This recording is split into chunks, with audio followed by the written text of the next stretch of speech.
one of you. I'm sorry, I don't mean to offend you. I'm disappointed in every one of you.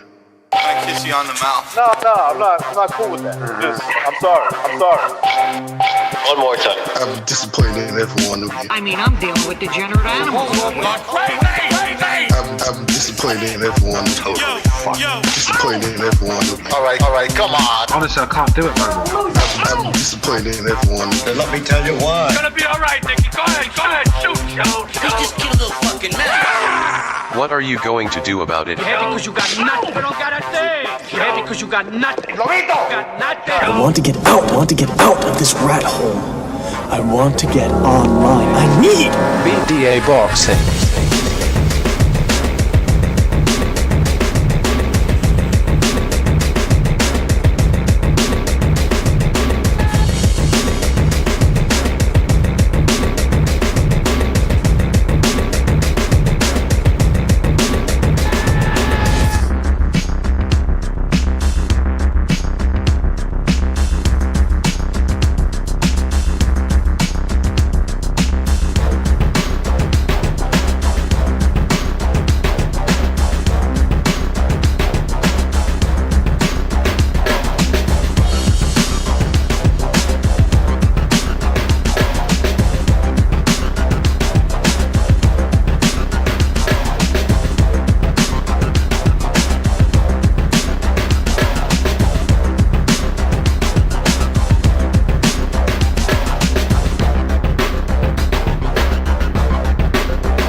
Welcome everybody to the Boxing Podcast, broadcasting to you live from the True North. It's your good friend Mr. BDA, and I sure am glad. That's right, sure I'm glad that everybody could be on board for this one, fellas. In this episode, we got a lot to talk about. We had a big, significant fight yesterday in the morning, right here in our neck of the woods. That's why, Eastern time, it was in the morning. And then we continue the festivities this Saturday, the return of Vasil Lomachenko, and then the week after, we got Fury versus Usyk. And on, this thing of ours continues. Boxing. This whole beginning of, nearing the summer. For me, it's already summer right now, man, let me tell you. So we're going to talk about all of that plus more. Before we get down to the fun, fellas, let's get the business out of the way. You know the drill. If you want to donate a couple of shekels our way, you're certainly welcome to do so with the Super Chat feature. Although it's always better if you join the membership program. That way you get more bang for your buck. You can also join the Patreon that we got set up, and it's really keeping us afloat to keep on producing some of the content that we are in the midst of recording. We got a little project that's nearing its completion, should be out maybe this week if everything goes according to plan. So these documentaries that we're making, you really help us out with these donations. So make sure to do that. And don't forget to continue to hit the like, subscribe, and you spread that BDA gospel, all right? Make sure you spread nice and wide. Let's give a shout out to all of the initiated in the chat. Everybody listening to us here. We got Team Batman Boxing's Joker's Wild, Mars, Dark Hado, one of the anointed ones, the Quags, another of the anointed. We've got Rapax Trucking Company. We've got Hitman's 87, Byron, Evola, Fluffy Toasters 89, Double L, Hard Recoil, another of the initiated, Earl Stevens, another of the initiated, Earl, Cyan Blue, Alfredo Contreras, Bray, Josh San Miguel, Nightmare in there as well, the Gucci Berserk, JDA, aka Joe in the house, shout out to Joe, La Losoto Gaming, another of the initiated, shout out to him, Warp Speed, another of the initiated, shout out to him, Frankie Sainz, another one of the Inner Circle, and many more people to come, I'm sure. Fellas, thank you for joining us, really appreciate it. All right, we're going to start talking about what happened yesterday, but before we do that, I'm going to invite a couple of people over here. Start cooking with some hot grease, as I like to say. You know what? I don't know why I'm calling everybody instead of just. I think I could have just created another room. Anyway, I'm gonna make sure to call everybody here. And for anybody that was living under a rock, Naoya Inoue defended his super bantamweight title yesterday morning against a hard-hitting Inoue Nery, and ended up taking him out in under 6 rounds. I gotta tell you, this dude is looking dangerous. Hold on a second, I'm still inviting people. Who else is missing here? Give me 2 seconds, fellas. You know, I gotta get organized here because I got a bunch of people that I never talked to, and for some reason they're in the friends list. So I gotta sort through everything here and call everybody. Who else? Who else? Who else? All right. I think we're set on this. All right. So, yeah. Naoya Inoue ends up stopping Luis Nery in the 6th round. But before that, it wasn't without any pitfalls or any trappings involved. He did hit the canvas and hit the canvas hard against Luis Nery, which is not unexpected because Nery is a hard puncher. But it's just the last time we saw Inoue in so much trouble was 5 years ago against Nonito Donaire, another powerful guy. So, all that being said, it does open up the door now to, or reopens the door for pound discussion, but we're not going to get into that yet. We're going to stick to what happened in the fight. I see we got Chief and we got Jimmy, a.k.a. the Jim Marino. Guys, thank you for joining us. Who wants to go first? Give their opinion on what happened yesterday morning. Chief, you go, brother. I got to switch to another phone. Roger that. Well, Jimmy and I have been two of the biggest, we're talking about the Inoue fight, right? That's right, yeah. Yeah, we've been two of the biggest fans on the panel since I started coming on here. And I'd say that nobody else is a fan, but we've been saying for a while, this kid is the best. And he just proved it again. Yeah, he went down. I got that.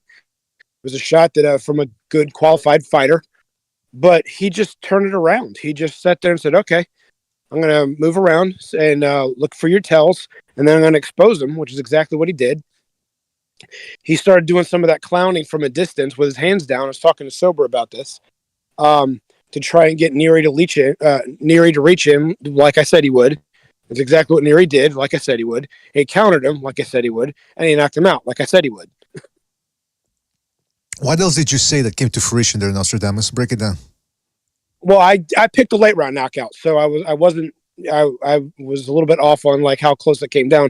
But first of all, I thought Nery was a little bit more taller, had a little bit more of a height and reach advantage than what it appeared in the ring. Mm-hmm. But with having that, what I anticipated in a way to do is like, okay, if he's that much taller than me, instead of working my way into his range, I'm going to step back and make him start to reach. And once he reaches in, I'm explosive enough to be able to leap in and counter him when he does that. Well, now let me ask you this. Let me ask you this. Did you watch the fight live? Yes. Okay. How surprised were you when Nery hit him with that left hand and dropped him? Extremely. Shades of didn't Roy expect Jones that Tarver early. 2? Say again? Shades of Roy Jones Tarver 2? No, I didn't think he was going to get knocked out, but I was surprised that he went down. I didn't realize he was going to get stunned that bad. Jimmy, you take over. I got to go for a sec. I'll be right back. Oh, wait a minute. I give the orders around here. Now, Jimmy, you don't go. You don't. No, I'm kidding. Go ahead, Jimmy. What were your thoughts about the fight? Sorry, sir. Well, hold on 1 second, dude. One more second. Oh, everyone's bossing me around today. What's going on here? See, you know what this is, fellas? This is no. Excuse me. No, excuse me. See, this is what's going on, people in the chat. They're challenging me. They're challenging my authority. That's what's going on here. Don't worry. I'll check them. I know how to handle this. What's that? We were challenging your authority. That's right. Yeah, that's right. There you go. Well, can I say just before Jimmy goes and while he's figuring absolutely fire away. I was surprised when he hit the canvas not because he got dropped, because I mean we knew going in that Nery was a big puncher, but the way he went down, and now this is becoming a subject of contention on Twitter. People are debating, well, how hurt was he? And they're trying to add that into the pound for pound discussion. He was throwing a punch when he got hit by that looping shot there, or that hook rather. It was a left hook. I know some people don't like calling the rear hand a hook, but it was what it was. And he dropped him with that momentum, sent him sprawling into the canvas. And because of that sprawling position that he had on the canvas, it did appear as if he was hurt. He did what veterans do, by the way. For a guy that never hit the canvas as a professional, he did what he was supposed to. He got on one knee, took his time, 8 count, and then he rose and said, let's go back at it. He didn't just jump up. We know from experience that the referee, if you fall after getting up, that's grounds for a stoppage for some referees. So Inoue did what he had to, and then afterwards, I can count on the fingers on my hands the amounts that he was hit flush. This dude afterwards, he took over and just decimated poor Luis Nery. If anybody wants to go, let me know. Yeah. Okay. I'll jump in now. Listen, absolutely, he got caught. It was a knockdown, but he was.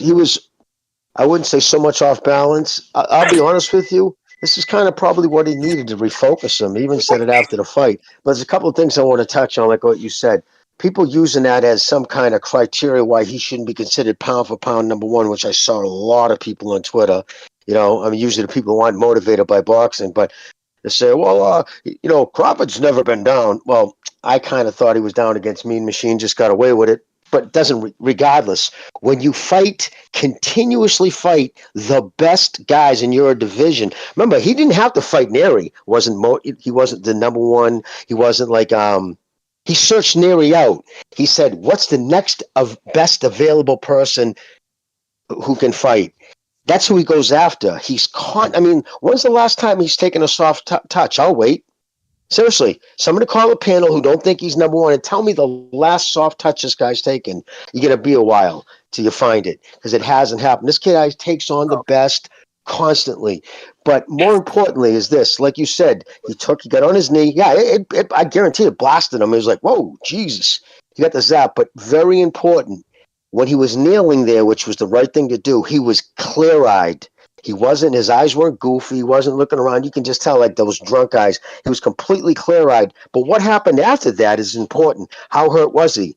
He went to the corner, right? Of course, Nery came charging at him to hit him. But what did he do? He didn't dive onto him and hold on for dear life, which what truly hurt people do. Instead, he ducked and weaved his way out of the corner and finished the round strong, to show that he wasn't that hurt. If he was hurt, he wouldn't have been able to bob and weave those punches that were coming at him. And he was cold, which happens all the time. I say all the time, it's the worst time to get caught is the first round cold, because, you know, you're just not used to it yet. But yes, absolutely, he got put down by a kid who's probably one of the heaviest punchers in that weight class. Nery's known. That's his thing. He's known as a wicked, heavy fucking hitter. So, yeah, he took it off balance. I think if he was squared up and wasn't in the middle of throwing that punch, still would have hurt him, but I don't think it would have put him onto the canvas, because he's got great balance. But regardless, he weaved his way out, and they went on to beat the absolute dog shit out of him, including knock him out, or, you know, stop him, which nobody's ever done before like that, with headshots. I mean, I don't give a shit about that knockdown. That was about as impressive. This kid impresses me every time he comes out. And I'll tell everybody, yes, I know I'm probably biased because, you know, I eat Japanese food twice. So, you know, I'm really pulling for the Japanese people. But this kid is as impressive as anybody I've ever seen in the 40 plus years I've been following the sport. Whoa. And I say that with full confidence. Yeah, that's not as impressive. Yeah, that's not a like when Jimmy says that carries a lot of weight. When you combined everything, Mr. BDA, when you talk about balance, speed, timing, power, athleticism, right? Like Donia said, you always get a box. Every box has a little bit of something, right? A little bit of something, you know, high ring IQ, like someone like Ward, but doesn't have great power. You know what I mean? But he has it all. Like he says, he has a chin. He broke his oracle bone, didn't stop, didn't quit. He's got timing. He's got speed. And he's got power. And he's excellent defense. He's got one of the highest, if not the highest, not get hit ratios in boxing.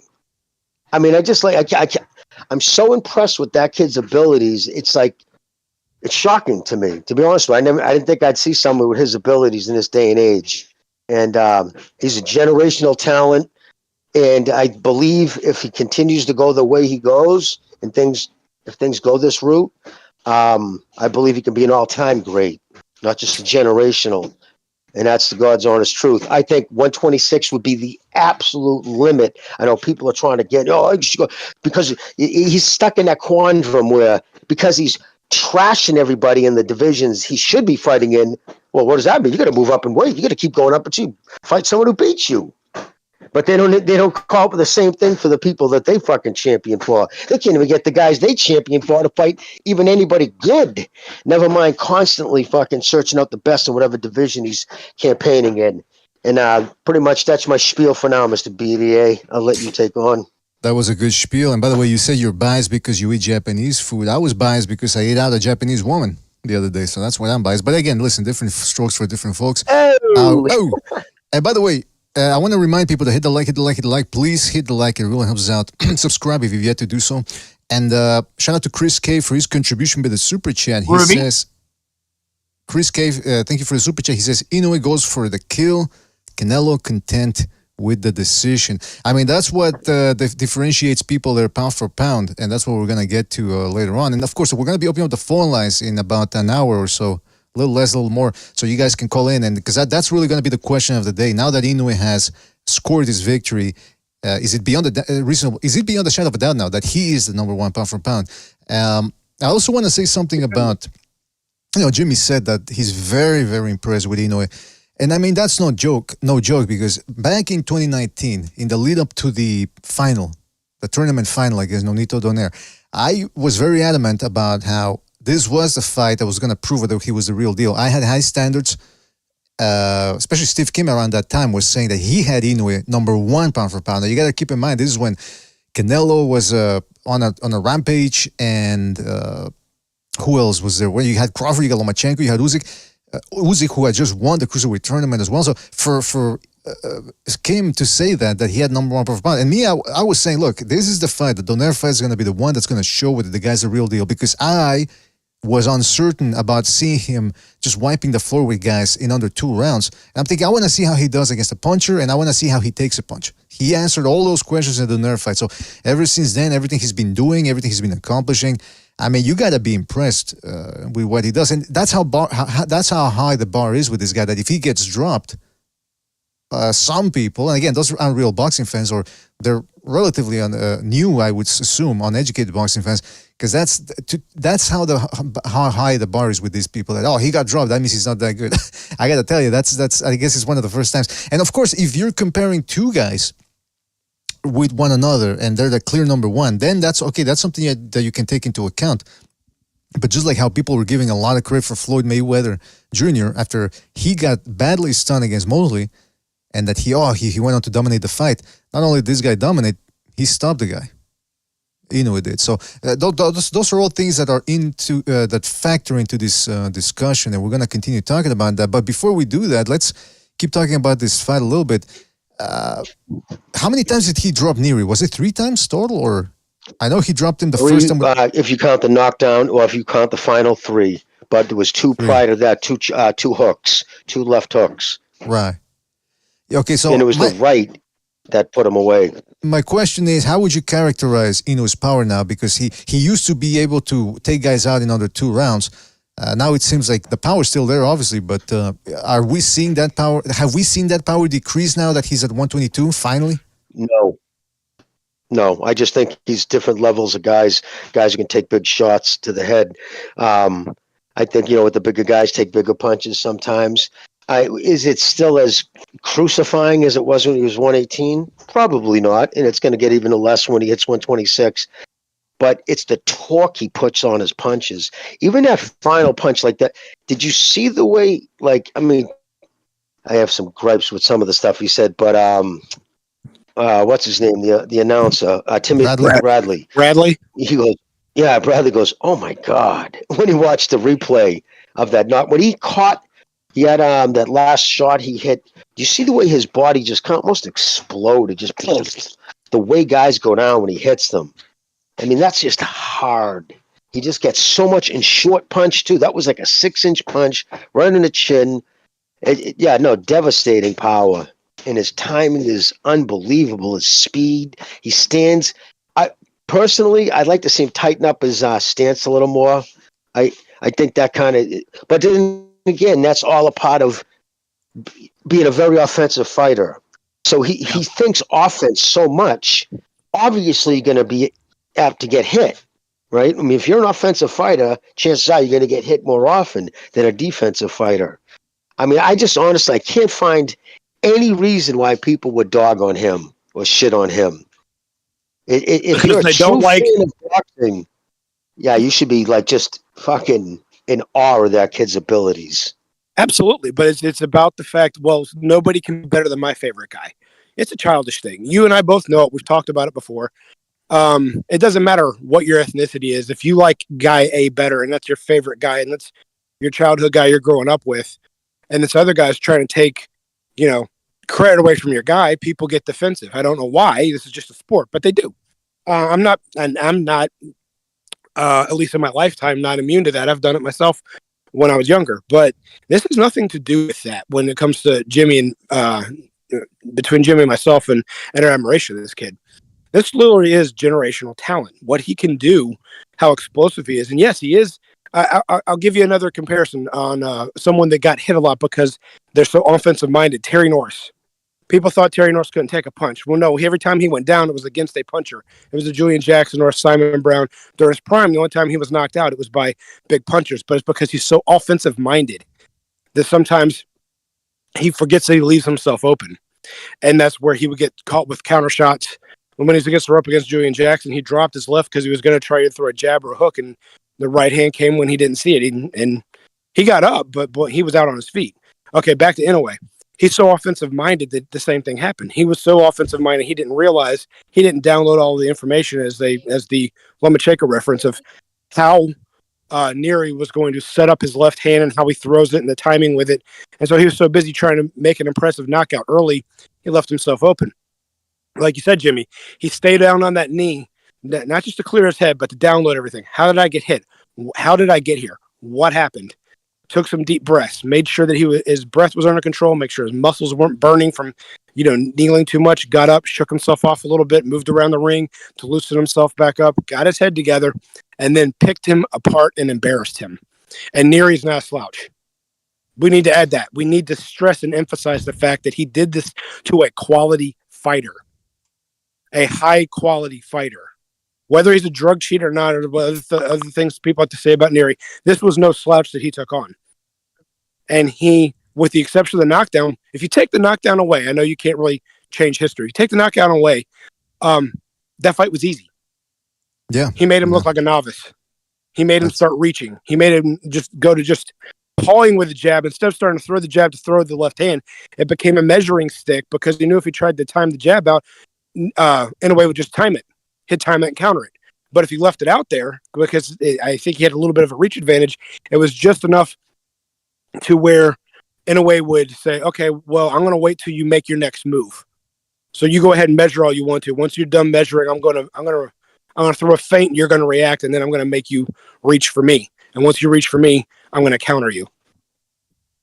Yeah, I mean, listen, for a guy that turned pro in 2012, and with the small the small quantity of fights he's had since then, because it's a relatively low amount of fights he's had for a guy that's been pro for 12, it's the quality that counts. And for the fact that it took him 12 years to hit the canvas, and now all of a sudden people are trying to cast aspersions on him as a fighter. Oh, he hit the canvas. I mean, that's what pound for pound discussion is, I suppose. But I just don't understand the argument here. Also, it brings up the question. Okay, so he broke down Nery, made it look easy other than that first round.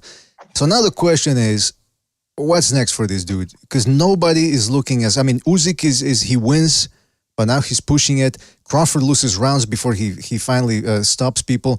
Canelo is unable to finish guys, and 2 years ago he lost the fight.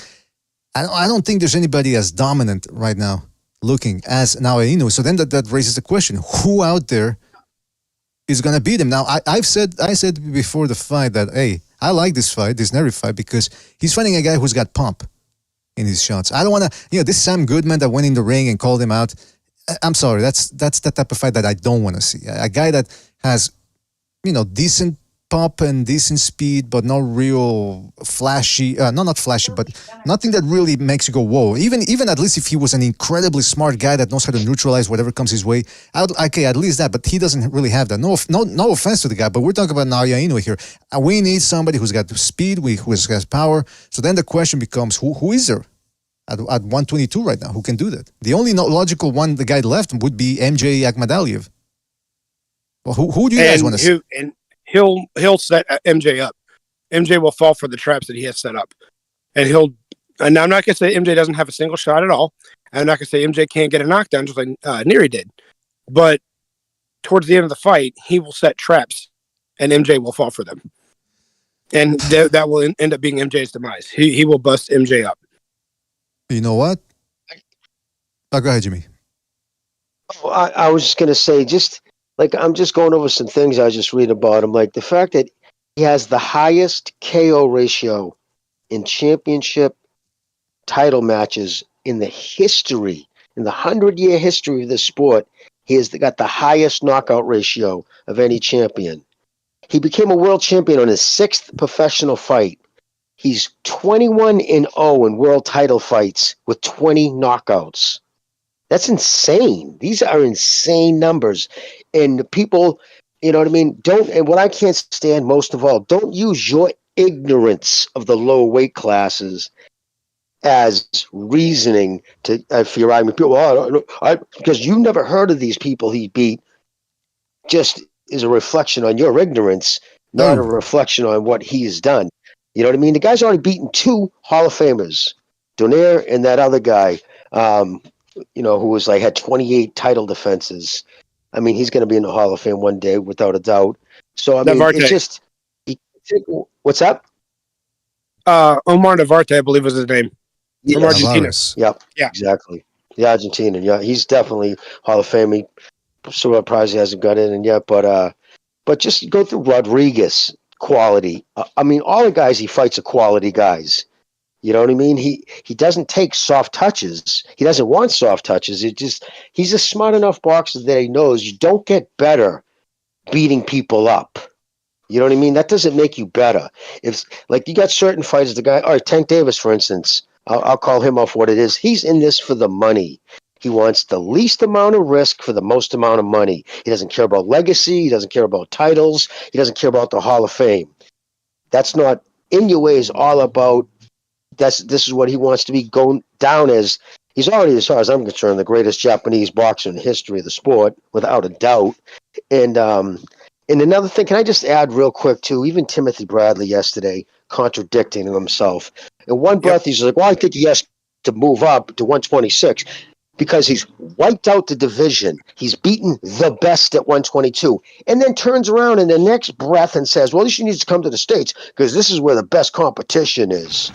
What are you talking about, knucklehead? And even Joe Testatori was sitting there saying, "Yeah, but they go there, Tim. They go there." This, it's not even xenophobic. I don't think with Tim. These Americans are stuck on stupid with this. That you have to come to America because this is where it's at. No, that was the case. Yes, it was absolutely, but not anymore. Not at all. It was this. Name another guy who can sell out 55,000 seats. I mean, he sold out the Tokyo Dome. He made over $10 million for that fight yesterday. Anybody who fights him, he's the golden ticket for the lower weight classes at 122. You're going to get paid. Nery's made more money last night or yesterday than he'll ever make in his career before or after fighting him. So this narrative that he has to come to the United States to test him, and Tim used the word protected. He's protected in Japan. How is he protected? It's not going to the judges. He's knocking everybody out. Exactly. People get knocked out easier in Japan. It's these freaking narratives that people punch and pump out there just blows my mind. And I was really disappointed in Tim Bradley with some of the dumb shit he was saying. Well, give him a pass for this. He probably has CTE. I want to give a shout out to who is it? Chris K again for his contribution with the super chat. He says, "Japanese proving all you need is a few inches." Believe me, that's true. And there are ways to give it a good old stretch, if you know what I mean. I've had emails that tell me that there's tricks and tactics you can use. But anyway, that's for a second renaissance. One thing I did want to say about the Inoue thing is it's interesting because how things change. If, let's say, we're living in a parallel universe and the Fulton fight hasn't happened yet, but the Nery fight did, and everything went down the way it did yesterday. Going into a potential future Fulton fight, most people, I suspect, would be picking Fulton because, hey, Inoue went down. If Tapales, if Nery can get to him, then that means Fulton. And then you saw what happened with Fulton. So my point is, he made a mistake against Nery. The first one that finally cost him a trip to the canvas. But you saw how he fixed it up like that very same round. And when he fought Fulton, he fought in a much, much reserved manner, outboxing the guy that I thought was going to have the advantage with the jab, and Inoue beat him in the battle of jabs, which was I was very surprised. So this guy let's also give him credit for being able to adapt, because like Jimmy said, a complete total package. The guy has speed, the guy has power. That right there off the bat gets you a good long way in boxing, even if you're undisciplined. But then on top of that, he's disciplined and he's smart. I mean, come on, it's gonna be hard to beat this dude. BDA. He's also got that treasured thing that I've mentioned before. He's got timing. Right. He's got speed. He's got power. Great. But he knows when to use it. So he knows how to disrupt somebody else's game with his own timing. And I'm going to disagree slightly with Jimmy. I think in the right circumstances against the right people at 130, he might be able to win a belt, but he's probably not shipping them out and knocking them out. It might be more of like what Barrera Morales did when they got there, of beating guys through attrition and using his skills, and more than just his power, using his skills by being fast enough to hit them with really hard shots. But those shots may not knock him out, but they're going to be hard enough to where people can go, man, I don't want to take those all night. It'll keep him honest. I think he's got enough that he can do that in the next few years. But you got to remember, how old did it say he was? 31, 32? 31. Cool. 31, in a way. Yeah. So he's probably not going to try and fight the 37 like a lot of later fighters have been doing lately. I don't think we're going to see him in his 40s. He's got mad endorsements. He makes huge amounts of money. I don't know what his personal ventures are outside of boxing, so I don't follow him that closely. But I have a strange feeling if he gets out and says, "This is what I want to do next," Japan's going to say, "Whatever you want, champ." So he's not going to have to do this for the rest of his life. He wants to be great. He wants to cement a legacy. Every fighter would love to be undefeated going out the door. Not just because of Floyd, but everybody would want to walk out the door without a doubt of, I never lost to anybody. You can't find a single fighter in the world that would say, yeah, I'd rather have 10 world titles and 6 losses than to be undefeated. No fighter wants to lose. So yeah, he would like to be undefeated. But I have a strange feeling if he loses, it's not going to break him.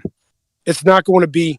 I personally think if someone would have really beaten Floyd, not just a decision, but really beaten Floyd, kind of the way Haney got beaten, and of course nobody could, but if somebody would have, I don't think he was mentally enough, strong enough. I know Pernell Whitaker wasn't, because anytime a controversial loss came up, he constantly wanted to quit the sport. He did it in the box office and the amateurs, and he did it 2 times in the pros. So he wanted... If it didn't go his way... You know what I'm saying? But I don't think it's going to be a case with Inoue. If somebody beats him, he's going to say, what did I do wrong? Okay, let me go look at this.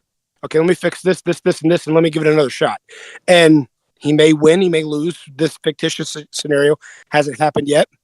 But I don't think it's going to crack him.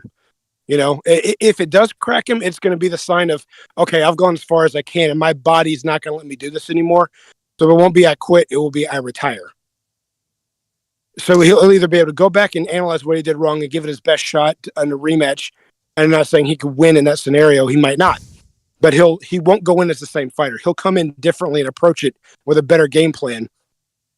Or if he gets straight beat, like right out, he'll know inside of his head, this happened because I can't do it anymore, and he'll retire. That's just for the character of the person that I think that he is. That's what I think would happen. And as far as who's going to beat him, there's an undefeated guy named Father Time who's waiting. Oh, well, that's a so tough opponent. that's the only person at his peak right now, which he's at. This is his peak. He's not going to get any better than this, but he's definitely and he can only get worse as time goes on. So at his peak, I don't see anybody at 122. And to be honest with you, I think Figueroa just walks into too many punches that he's not going to be able to take them all night. And unless he overpowers Inoue, if Inoue can knock you out against the ropes, then when Figueroa's got him trapped against there, he'll just pummel Figueroa and attrition. One of them will win on that fight. I pick Inoue. But Figueroa's no slouch. He's big, he's strong. No, I still want to see it. Inoue in that battle. Yeah, I'd still want to see it. We got Reckoners jumping in. I want to get into something after Reckoners goes. But Reckoners, what were your thoughts on the fight? I was a little shocked when he got dropped in the first round. Kind of like the way he went down. But when I saw him, coherent while he was on his knee. You could see him looking around like, oh shit, I just got fucking dropped. He might have been a little bit buzzed, hurt, but he had his his brain wasn't scrambled completely. and he just went like basically he just like fucking shut it down. The second round, he drops him. You know, he started to just like fucking find these openings like he always does. I honestly I thought it was a great performance. If you just take outside the first round, if you just take that part out, I mean, it happened. I think he got his faculties back really fast, and he just destroyed him like he does everybody. That last knockdown, holy shit! I thought he killed him. The way his head, that violent reaction. It was like he almost like when somebody's in a. You ever see these videos of a car crash? And I hate to like bring that up, but how their head kind of like a whiplash, Right. and that's what it looked like. And so again, I think listen, going into this fight, to me, Inoues pound for pound my best fighter, right? I think he is the best fighter, and I still think he is. Him being 31, in terms of growth, I think that anything from here on out is actually purposely putting on weight. And can he get away with it? I like something that Chief was saying. Under the right circumstances, he probably can, and he probably would do it in the effects that guys like Manny Pacquiao, when they moved up in weight, they weren't blowing guys away, but they were beating these guys up with skills, and their punching power was still respectable. I think that if that was going to happen with Inoue, that would be more likely the scenario. So if he goes up to 126, 130, let's just say, I think that if he's going to be successful, you'll see the knockouts go down a bit. You know what I'm saying? They're going to start going down. He'll still be able to hurt guys. He'll use his boxing skills, his speed. Speed and power is everything in boxing. That's what makes a guy like Ryan Garcia relevant, despite his lack of discipline at times. Speed and power is everything. And then you got a guy who's super disciplined. This is a dude that's, he loves boxing. He loves to fight.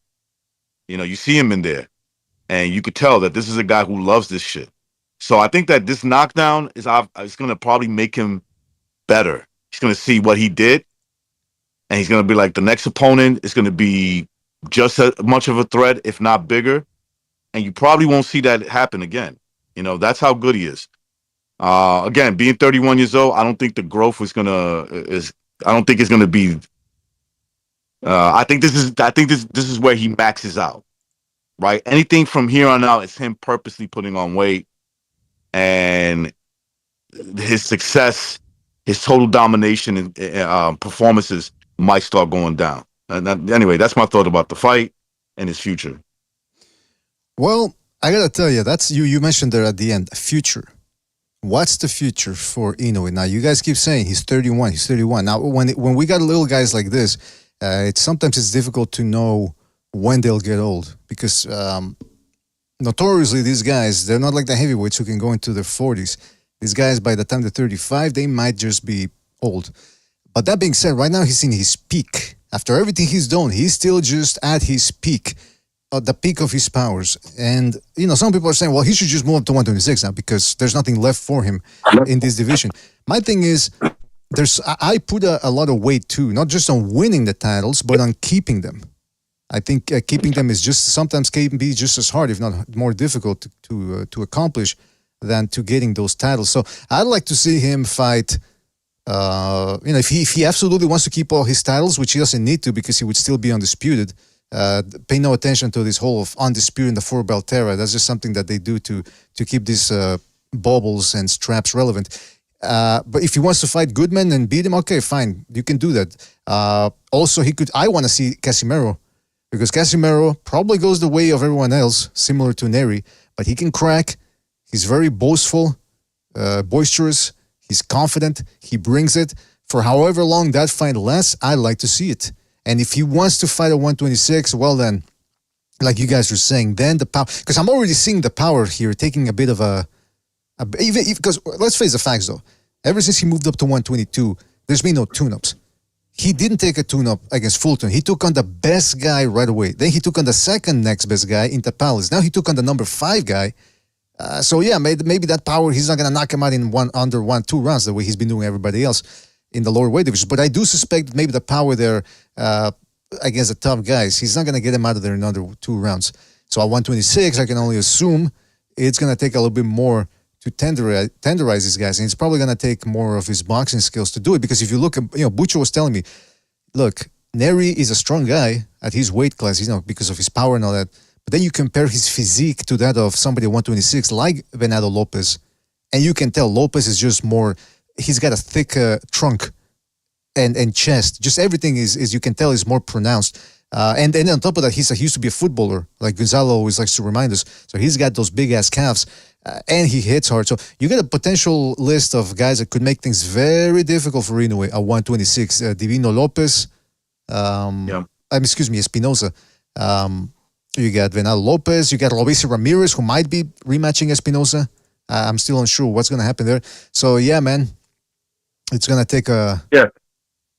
Yeah, I mean, it's going to be, as he goes up, there's going to be more challenges. Like some of the guys you just mentioned. That fucking real tall guy. What was Mexican guy? What was his name again? Espinosa.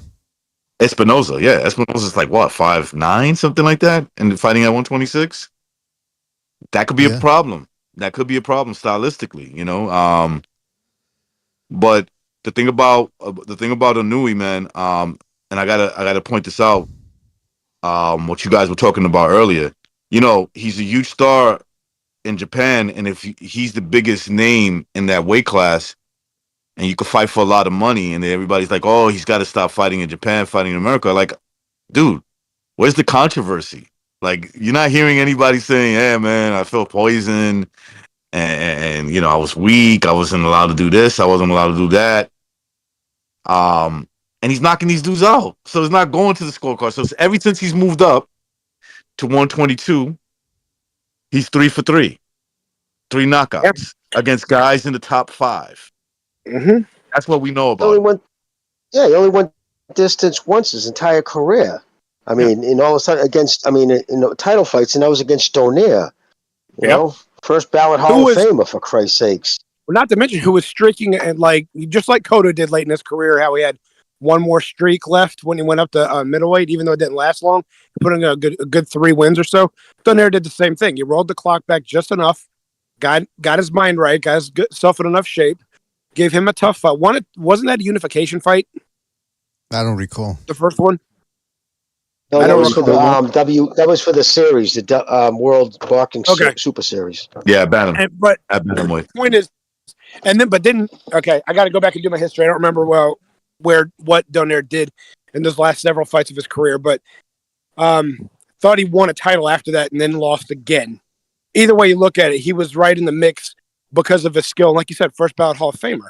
So basically the last great hurrah that Donaire could put together. Let's look at one other thing. Donaire also was like a 112-pound fighter from 112 to 118, unbeatable. He got to 122, couldn't do it anymore. So this has already proves the fact that he couldn't do it all at once. He could beat certain guys, but like the best in the division, he was losing to. And Inoue is not. So when we're talking about people from the Pacific Islands / Far East, this automatically shows the fact he's above Donaire on that level. Now, Donaire did go all the way up to 126. Did he ever fight at 130? I forget. No, but he won vacant titles and won 126. But he won a belt all the way up to 126. We have yet to see if Inoue can do that as successfully. But those are they're both great fighters. They're both first bout Hall of Famers, correct? But so far, Inoue is doing it better. And also against the different, though, they were not quite the same level of recognizable opposition. And it's only because we don't know who those lower guys are, like we did when Donaire was fighting. Wilfredo Vasquez Jr., Jorge Arce, guys like that. They were accomplished war horses that were still close to the top. That's who Donaire was beating. People don't, this Butler guy, nobody really knew who he was. And it didn't have to be much of a challenge. The only reason why Inoue went that route was because he wanted to fight Fulton, and he knew he could press the mandatory WBO by getting that belt. It was the only reason why he did it. Everyone was saying, Yes, just leave it. that was the last belt to unify the division. That was the unification of 118. That bout. No, true. I get that, but in order to force Al Heyman's hand, I'm just adding. So I'm agreeing what you're saying. I was adding to that. Yeah, that's the reason why I did that. Yeah. Yeah, because he didn't. I mean, everybody knew he didn't need that belt. He could have gone to 122 anyway. But if he would have gone up and like campaigned for a belt, they could have always said, "Well, you're not ranked. You're not number one ranked by the two that we have. So by beating Butler, that made him. I'm gonna, use my super WBO powers to become the number one contender and be the not just the number one contender, but the mandatory. That's the only reason why he went for that, to make sure the fact he could get that fight with Fulton." Well, I got to tell you, whatever the future holds for Inoue, we know he's a guy that fights everybody. So I don't think there's any qualms about or any trepidation about, oh my God, what's he going to do? Is he going to take a year off? He's going to fight a bunch of bumps? Now, whatever he does, people are focused on him now because they know for a while he's the real deal. And if they don't know yet, then there's just no helping them. But the other thing that I wanted to add was... Did you see his response? Excuse me? Oh, did you see Inoue's response to the talk of him coming to America? No, I what thought it was perfect. Basically, what he said, okay, you show me where I'll fight out of Japan. I have no problem with that. Show me where it's like, basically, to surmise that he said, if it's lucrative, show me where it's lucrative, big fight. Meaning, so you expect me to take a massive pay cut so you don't have to watch a fight early in the morning? You know what I mean? It's like basically what it comes down to, because most of the people are motivated by fighting this country so I don't have to wake up early in the morning. You know what I mean? I mean, that's the basis of their argument, because if you're not going to go to the fucking show, what does it matter where he fights if you're going to sit watching on television? Right. And his point is, when he fights in Japan, he makes a boatload of money that they're not going to pay him here in the States. But it's just funny how the same people who never expect their guy to even leave the States expect someone to come here, and on top of that, lose massive amounts of money. Well, look at Nassim Hamid. He wasn't going to just come to America just for kicks. They signed him to a massive contract to come over here. He was fine in England, making guys come to him, selling out crowds, getting huge endorsements. HBO had to offer him buku money to come over here. He didn't just come over because I want to be great in America. He could say that all he wants to. They were paying him to come here. That's why he showed up over here. And so Inoue is going to come over and say, oh, you guys, so you want me to fight Figueroa for how much?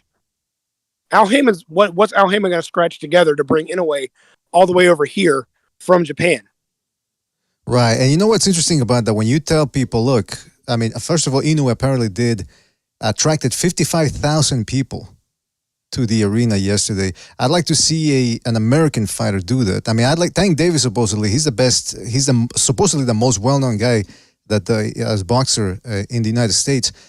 He can draw flies, and he can draw flies in the pay-per-view rec. I mean, he does well at the gate, but even then they still have to pack it in a little bit.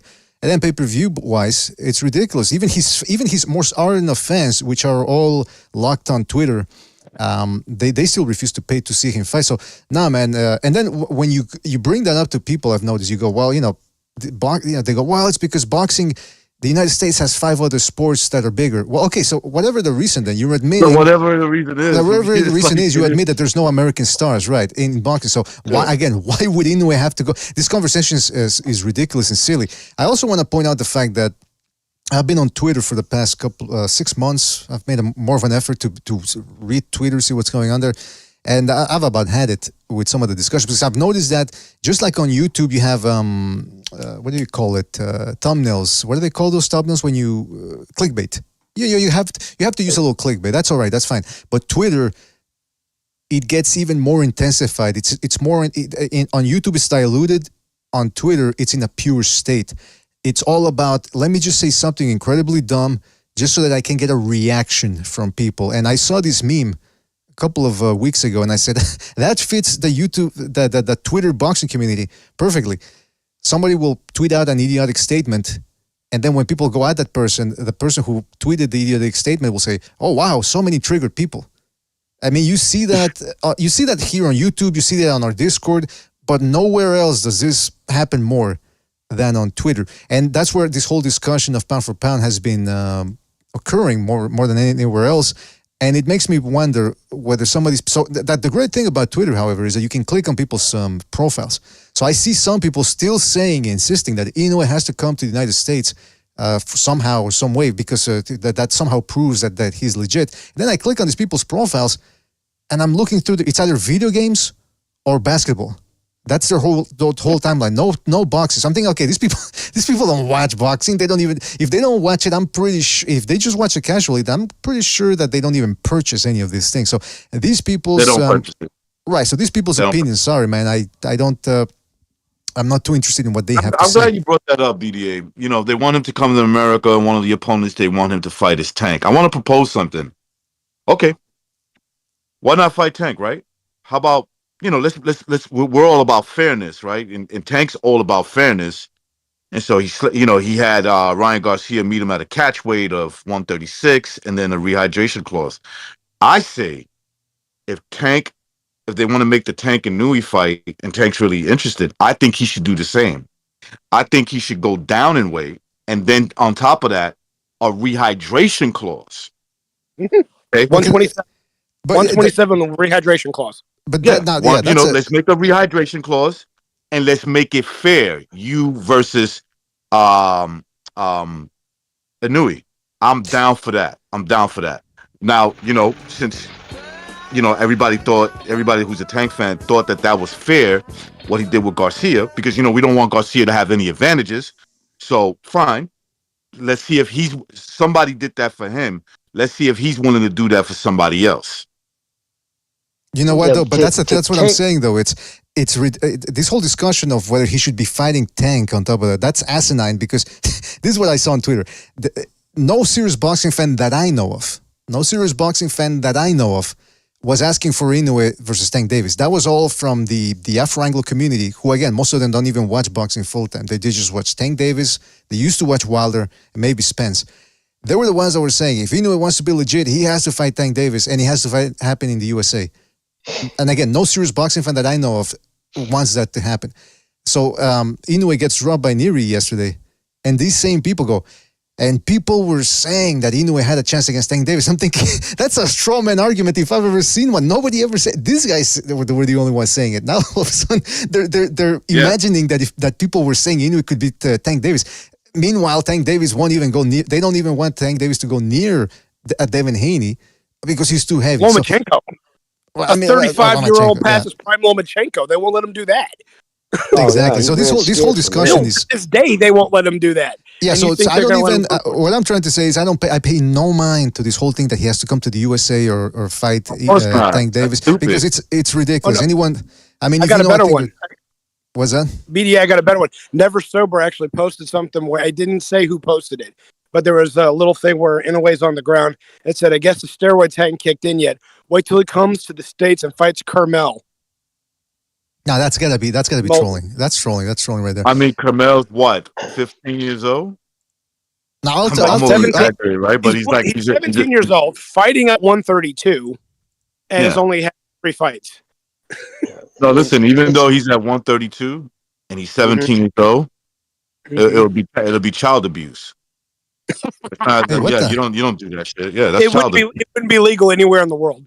Yeah, of course. Listen, even Tank Davis, to his credit, when that talk, of course, Ellaby was talking it up. I mean, they just have to do that because remember, now this is important. They know a fight between Tank and him is not going to happen. It wouldn't happen, but it's to put the image out, and it's again motivated by that tribalism.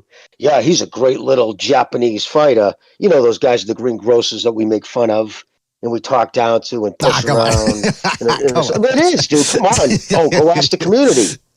Regardless, they're not treated with empathy and respect a lot of times, and it's the same. And it's the same people. And I'm not saying not everybody, because not everybody is everybody. Sure. But the same motherfuckers who have no problem being that way are the same guys on Twitter. They just have to hear it, so they have to say it. But Tank, to his credit, said, he's too small. I'm not going to. No. He's never going to go below 135. In fact, he's probably going to end up at 140 because he's just a thick, butchy kid. So, built-up kid. So he's not going to go backwards. And that kid started 108 pounds He's barely 5'5", and he's actually got a thin frame. He's not going anywhere near 130. Never mind 135. Yeah, like that's out of the question, bro. Are you fucking? Oh, this guy did it, but Manny Pacquiao did it. Yeah, Manny Pacquiao started boxing when he was 16 years old. All right, and he started off at he won his first belt. He became a world champion at the age of 19 at 112 pounds. Okay, so this guy's a little different. He's 31 at 122. Okay, Manny Pacquiao, by the time he was 31, was probably well over 122 already. Okay, he was at 140. Yeah, he was at 140. Okay, so like, calm your fucking nerves down. You just want to see him lose. I get it. You don't like him because there's certain people that like him, and you don't like those certain people. Whatever the case may be. But you got to be realistic. Like, why would he come to the U.S.? Jimmy was saying it. Jimmy was saying that he liked Inoue's answer. He's like, okay, like basically, show me the place in America, the fight in America that would be more lucrative than what I'm getting in Japan. That's right. Yeah, that's a sensible. No, you're absolutely right. And by the way, when people say, Jimmy's right, when they throw little digs, when they say he's a good little Japanese fighter, I'm thinking, what do you think Tank Davis is? Did you guys see that video where P Diddy picks him up like he's a little ragdoll and he's rubbing his hard cock? He's rubbing his probably hard cock all over Tank Davis, trying to give him a message. I mean, come on, what do you think that's about? So, yeah, these little digs, I don't understand why they're. Tank in reality is a little man. I know they like him. They probably don't like he. If he stood next to me, he'll be by my nipples. Like literally, that's where his head would reach. All right. He's a little man. He's my son. In height, my son. Okay, come on, mate. Come on. Yeah. Recognize he's going all in. But I wanted to first of all, I wanted to read a super chat here. Shout out to Chris K for his contribution with the super chat. He says, Inoue didn't call Benavides into the ring. Clear a duck. Hey, that's a good point there, Chris K. You're onto something. Shout out to Chris K for his contribution with the super chat. Now, I wanted to move on to the pound for pound thing. Because after Inoue beat the Palace in December, if people still wanted to go with Crawford number 1 pound for pound, I was like, whatever. It was a sensational win against Errol Spence. I can see the. By the way, there's this new. Sorry, excuse me. There's this new feature here in the chat. Every time I look at it, there's a summary of what the chat is about, the subject matter. I think they're using an algorithm and artificial intelligence to catch that. That's interesting. All right. Anyway, my point is, so after in December 2023, if people still want to go with Crawford pound for pound number 1, all right, fine. I was okay with that. It's just a pound for pound discussion. But now, if whatever metric you're going with or whatever your argument may be, if it's sensible, it's got to be Inoue at this point. I mean, he's gotten 2 fights since he beat Fulton. Like I said, he jumped up 1 division to 122, didn't even take a tune-up, and has beaten the top 2 guys and now the top 5 guys, and he's done it in under 12 rounds, stopping them both. I gotta say, to me now it's a clear-cut thing that it is Inoue. And that's the other thing. When people say, well, I still have Crawford because Crawford doesn't get dropped, I'm thinking, all right, well, Crawford's not fighting. So how much material is there to gauge if one guy's been inactive for close to a year? Also, when people go about Inoue, well, he's never beaten a pound for pounder. That's what they always say. Who's the pound for pound guy that he beat? Well, correct me if I'm wrong, but Errol Spence was a pound for pounder when Crawford beat him. But who did Spence beat to get into the pound for pound list? So nobody. He's manufactured. Well, here's my thing. Here's what I want to say. In order to be a pound for pounder, yes, if you beat other pound for pounders, that will get you into the list. But it's also about who you beat and how you beat them. You don't have to necessarily beat a pound for pounder to get in the pound for pound list. If you just beat the best guys in your division, that's it. And then on the other hand too, there's another little problem, which is that some of these pound for pound lists, well, they're all subjective, first of all, and you never know. Sometimes they want to have an American in there. For example, Ring Magazine and ESPN, they have Tank Davis on their top 10 pound for pound. They don't have Taraji. They don't have Taraji. They don't have Yoka. So you can make the argument that they might just be a little bit biased too. So if you look at their criteria, and then they have somebody that doesn't fit that criteria, like when they had Adrian Broner, number 6, Ring Magazine, back in 2013, it makes you wonder. So I'm just saying that this whole thing is fun. Go ahead. No, it's okay. And I'm sorry. I was trying to not talk over you, but talk with you. They don't follow the lighter weight. What does that mean? Really, yeah, it sounded stupid. It sounded better in my head. Anyway, they don't follow the lighter weights. It's perfectly obvious because they never had. Once Donaire lost to Rigondeaux, they never really put him back on, even though Chocolito was up there for a little bit, and Estrada's always been in the lower tier. He's never been he may have been top 5, but at number 5, he's never been in the top 3 or 4. They've never put these guys there, even though they definitely, many of the ones I just mentioned are first ballot, all-time great Hall of Famers, not just in the division, but in the history of the lower weights, featherweight and below. They just are. Inoue is too. Nakatani's earning his way in there. These guys are definitely accomplishing great things, and they're not, like you said, they're not on anybody's list. It's because nobody's following them. It's not just because they're, all right, so maybe because they're quote-unquote Japanese. Our entertainment is not reaching out globally to search for global talent. We're only looking locally. Part of that is because the boxing budget in America is almost gone. They're just, think about it. When we were watching De La Hoya and Trinidad and guys like that, first of all, Trinidad was getting around $1 million to $2 million a fight easy through most of his fights, whether you're doing the cost of living adjustment or literally making that much money. And De La Hoya was pulling down 10 M's. 10 millions easily every fight. Okay, who's making 10 million a fight nowadays outside of Joshua, Canelo, and maybe Usyk? Exactly. And Fury. That's it. These are the only guys. Two of those are heavyweights. Two or three of those. If Usyk's also in this conversation, 3 of them are heavyweights. Okay, so Barrera and Morales were pulling down 2 to 3 mil a fight. And Mosley was pulling down about 3 mil a fight or more if he was fighting a pay-per-view level guy. So these guys were pulling down big money. Who's making that today? And if they are making that today with the cost of living and inflation, they're making less than the guys that we used to watch growing up in the 90s. And that's in America. It's not here. The well is not here anymore. It's just not. So because of that, the TV networks aren't going to say, well, we're just going to pack up our bags and go over to Japan. And, with ESPN being owned by Disney, Disney's doing all these massive cuts because of their budget. They're not going to jump over to Japan and follow these guys. They're just not. The budget is not there for America to follow boxing globally. You could do it through the internet, but the news stations aren't going to do it because they have to go there. They have to travel. They have to do these kind. Now, ESPN did put that fight on. Was it via satellite, or did they actually have a newscasting situation there? You see what I'm getting at? Right. Outside of Canelo, he's the only one. Outside of Canelo, there's nobody that could fight in the States that could draw the kind of money that Canelo's getting.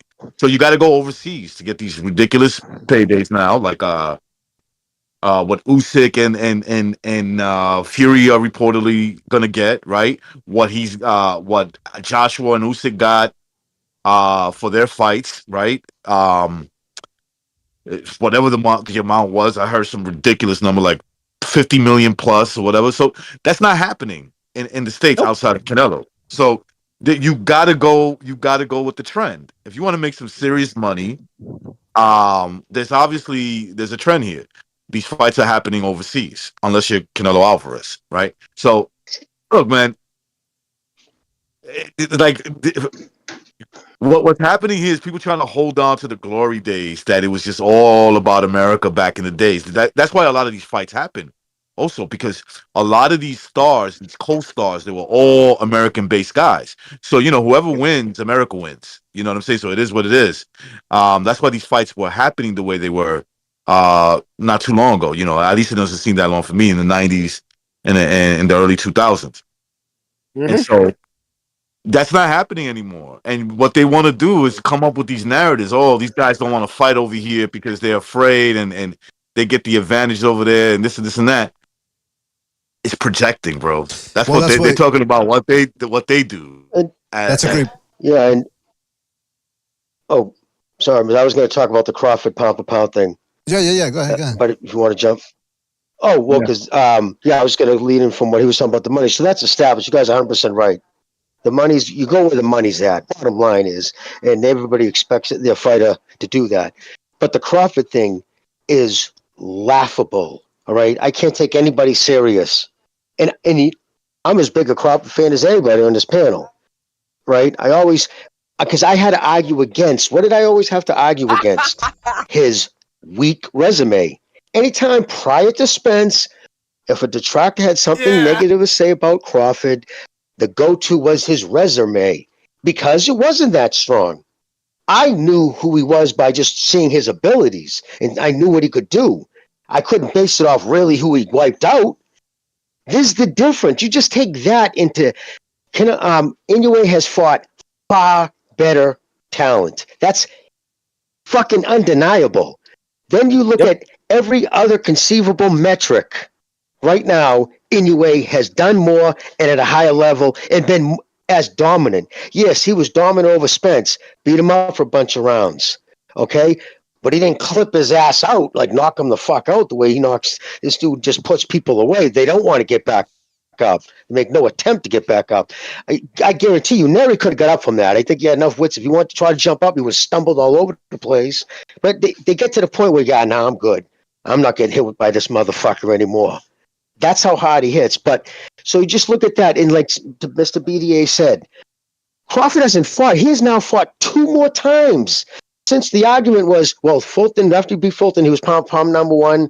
And I did give it to Crawford because of the size of the fight and the magnitude of the fight.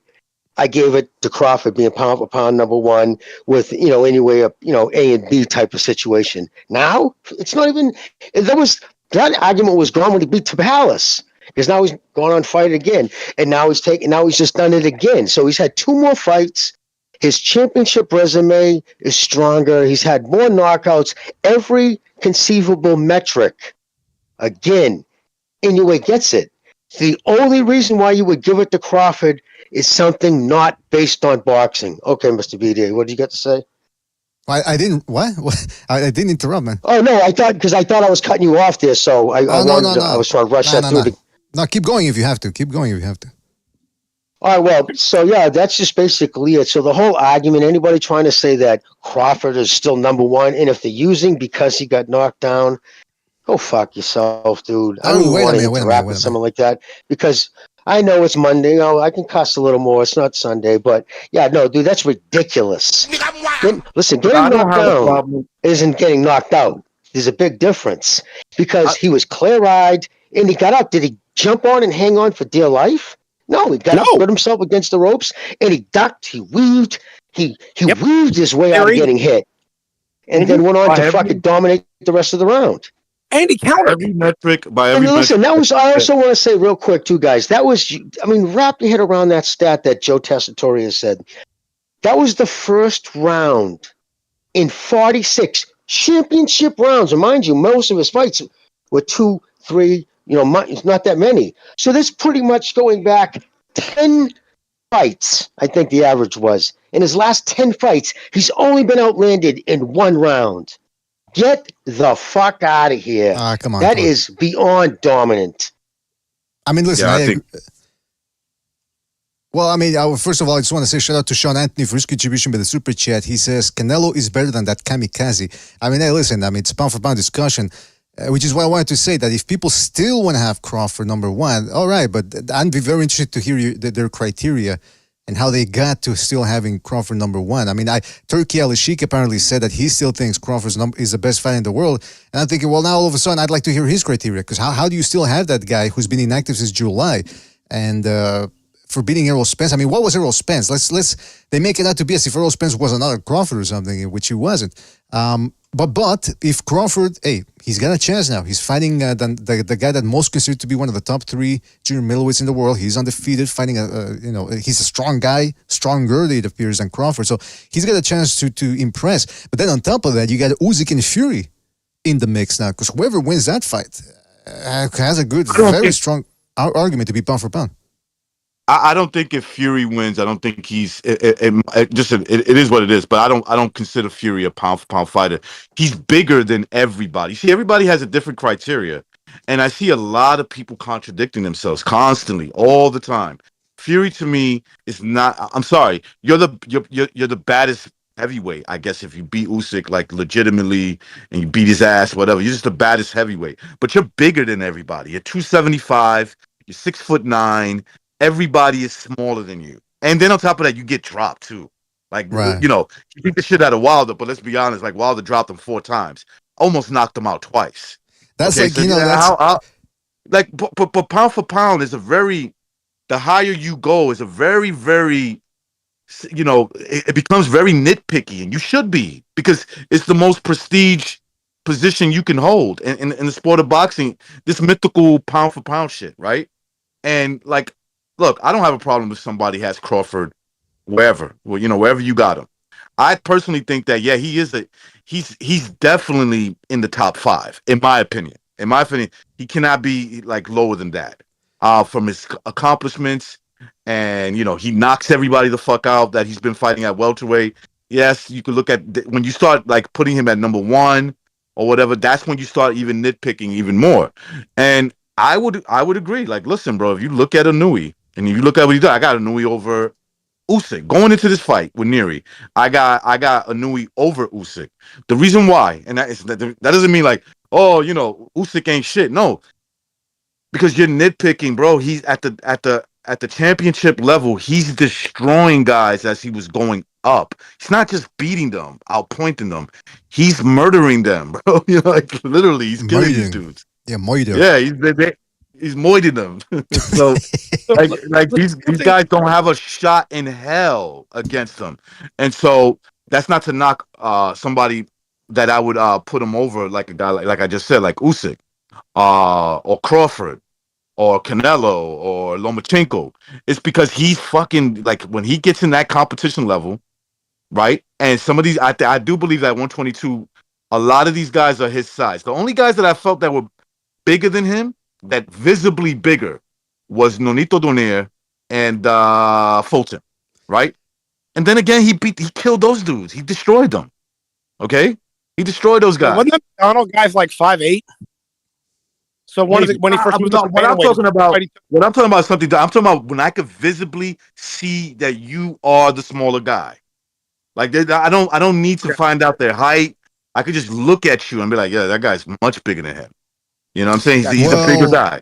That's because Recognize is notoriously good at sizing people up, because in his line of work, he's had to have had size. It was necessary for him to size people up, so he's got that ingrained. But most people don't. But regardless of that, you also made you made the point that you wouldn't have Fury pound for pound, because some people wouldn't even have Usyk, because some people have a little clause in their pound for pound thing that they don't rank heavyweights, which I suppose is like saying, it's like when you win the cock measuring contest in elementary school, meanwhile you're 19 years old. It's like, well, it doesn't really count now, does it? And also, why? but VDA, to your point, right? The reason, I would have ranked a guy like Mike Tyson as a pound for pound fighter, and the reason why, because Mike Tyson was visibly the smaller dude. You could see it. You don't have to guess it, right? And then when you look at the weight, he was 220 or 215, 220, and these dudes were 230, 6'3". Yeah. 6'4". So you can see that he's the most smaller guy. So, but not that I'm going to discriminate totally against the heavyweight. And not only that, Usyk is, by today's standards, a small heavyweight. He's coming from cruiserweight, right? He came from cruiserweight where he dominated. And I would say, in terms of skills, fought better competition than he is at heavyweight in skills. And his challenge at heavyweight is that he's fighting guys, on average 20 pounds heavier than he is, about 2 to 3 inches in height over him. That's why I still got him in there. Well, that's a good way of breaking it down, I would say. But I also want to say that we're 13 minutes past the hour, so I just want to make a couple of announcements. That the phone lines are indeed open in case people want to call in. The phone number is right there in the left-hand middle portion of your screen. I also want to invite people. This is a good opportunity to hit the like. It really helps us out, and it takes less than 2 seconds to do. We're at 13. Excuse me. And write something too, Mr. BDA.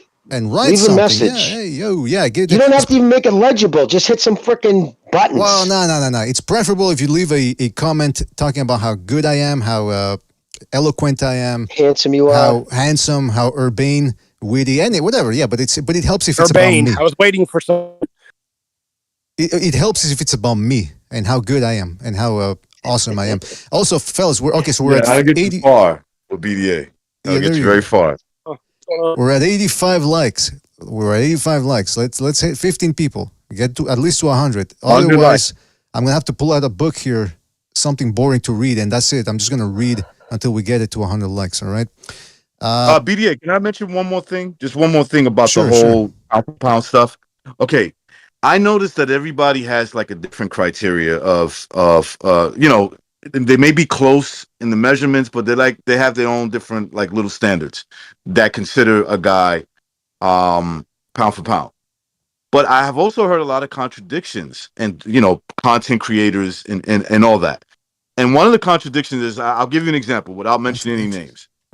So I heard this guy giving his pound for pound list. And ready for what he said? I got Devin Haney pound for pound number da da da da da, right?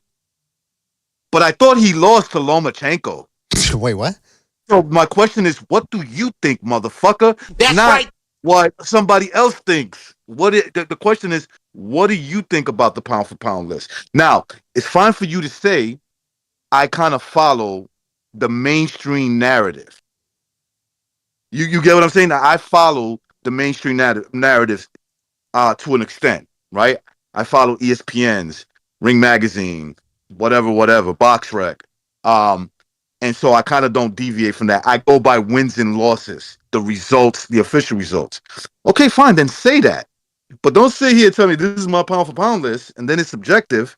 But you, on your in your by your own admission, you're saying that a pound for pound guy in Devin Haney, for example, after he beat Lomachenko, you actually thought he lost, so you rank him higher than Lomachenko. That's going by the official, and I'm not saying there's anything wrong with it. You're going by the official results. So you are not thinking to your, on your own about who's pound for pound the best, who are the best fighters in the world. Right. Yeah. Yeah, well, I'm saying it's people that don't really follow it.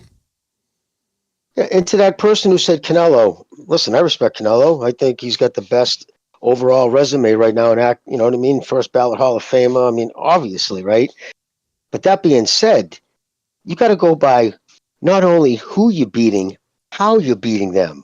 Yep. Nobody is as close to being as dominant, consistently dominant. When's the last time Canelo sparked somebody out? In fact, BDA's complaint about the last performance when he beat Munguia was, man, he didn't seem to sell out. He could have probably sold it, or just put on the gas level and want to stop him. He just, man, it kind of leaves a little something to desire when you know the dude has the ability and the power to put somebody out, and he just doesn't, time and time again. So That's right. you can't discard that. This fucking dude goes out and fucking executes people.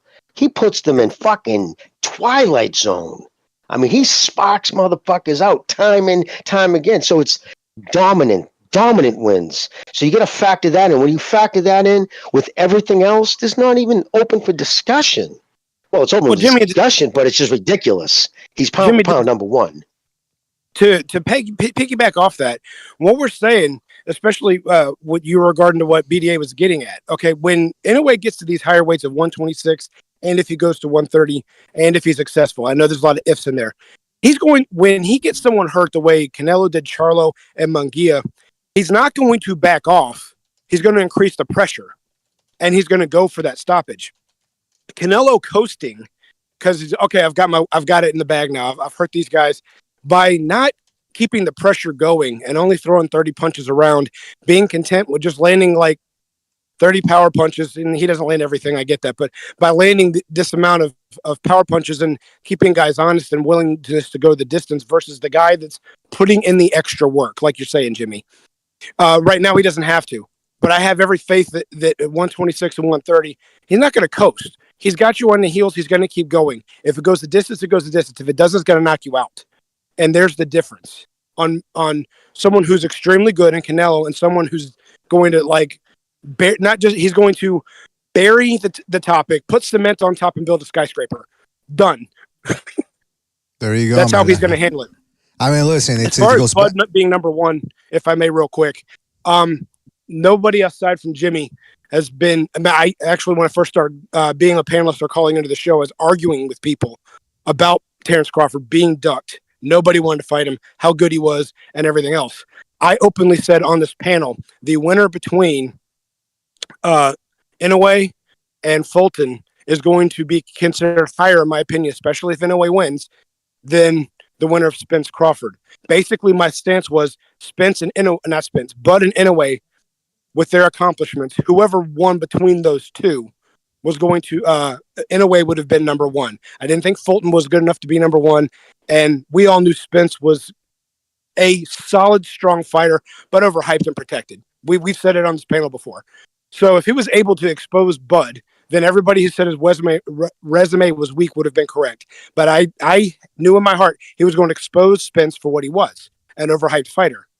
And so by taking on a legitimate threat of a guy who'd been on a streak like Fulton, a serious streak of running the gauntlet through his own promotional company and unifying titles, I knew that if Inoue would beat that would cement him as being number one. So he's been my number one since that fight. He was my number one before that fight. That cemented him as staying number one. And nobody's done anything to dethrone him.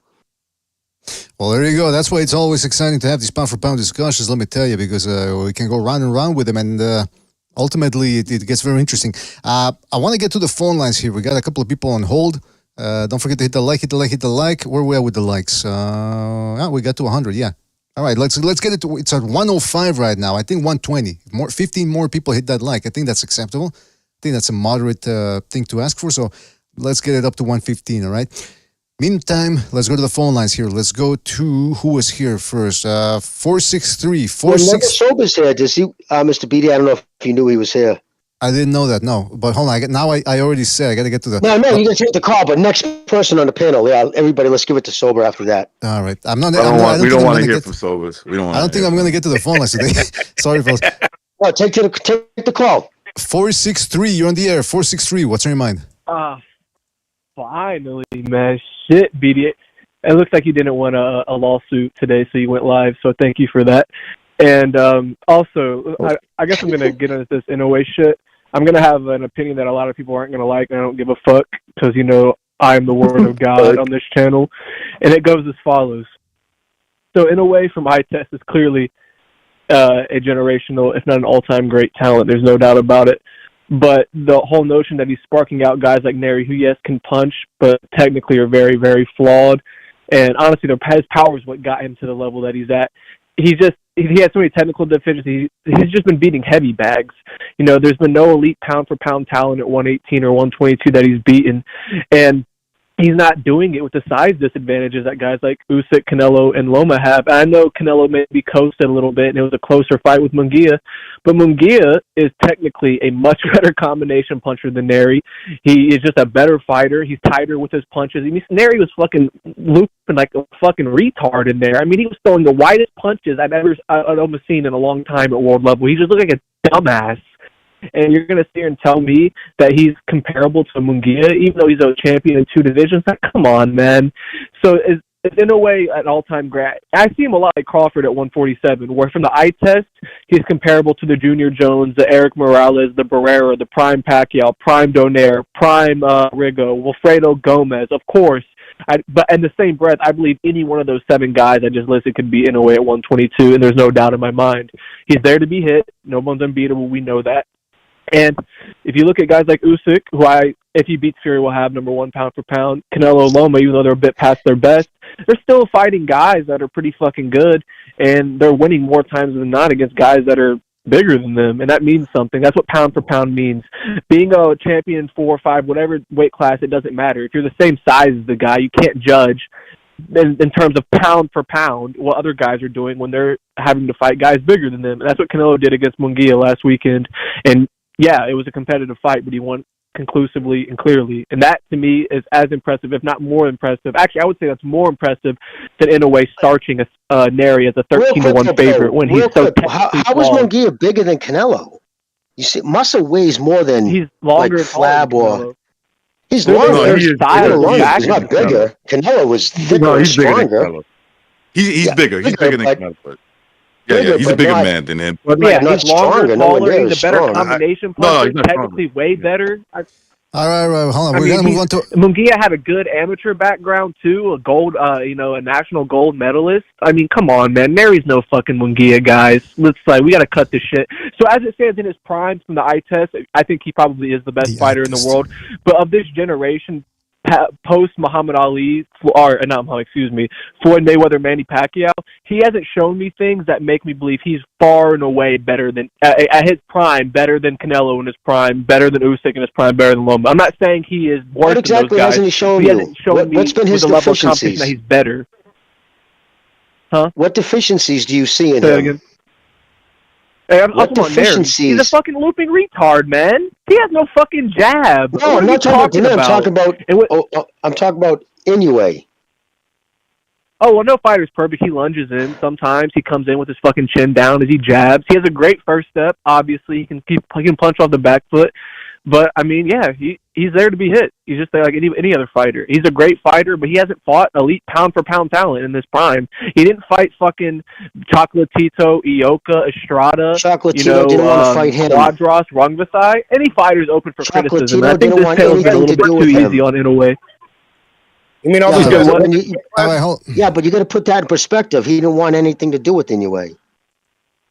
Well, listen, how do we know that? We got to move on here. We got to move on. But when you said that all those Recorded that way, people said it. I like how people look through his Donier victory. Like Donier was on hot streaks, came back down Yeah, to Donier was a 118, 35 and was Famer. fucking killing but dudes. Donier was way past his best, and he was being starched already at higher weight.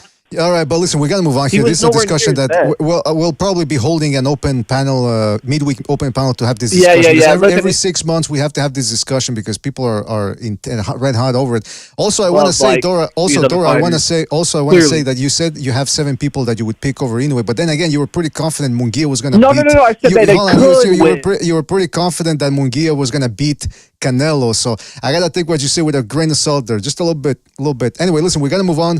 Thank you for your call. Call back next time, right? Whatever. Take it easy out there. Yeah. All right, we gotta move on here. Don't forget to hit the like, fellas. Hit the like. Well, he was convinced that Munguia was going to beat Canelo. Canelo was finished, he said. 110 likes. Hey, didn't I say 115 likes or 120? Come on, fellas. Yeah, you did. More people hit that like. Give him some time, BDA. Give him some time. 10 people. Well, listen, I'm getting ready to pull out the old manual of angiology here and read from that. Unless people start you don't want him to put you to sleep, all right? There you go.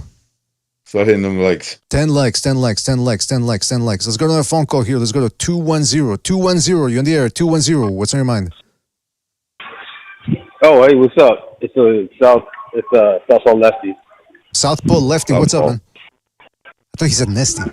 Hey, man, I got y'all on speed dial, man. I need a new girlfriend.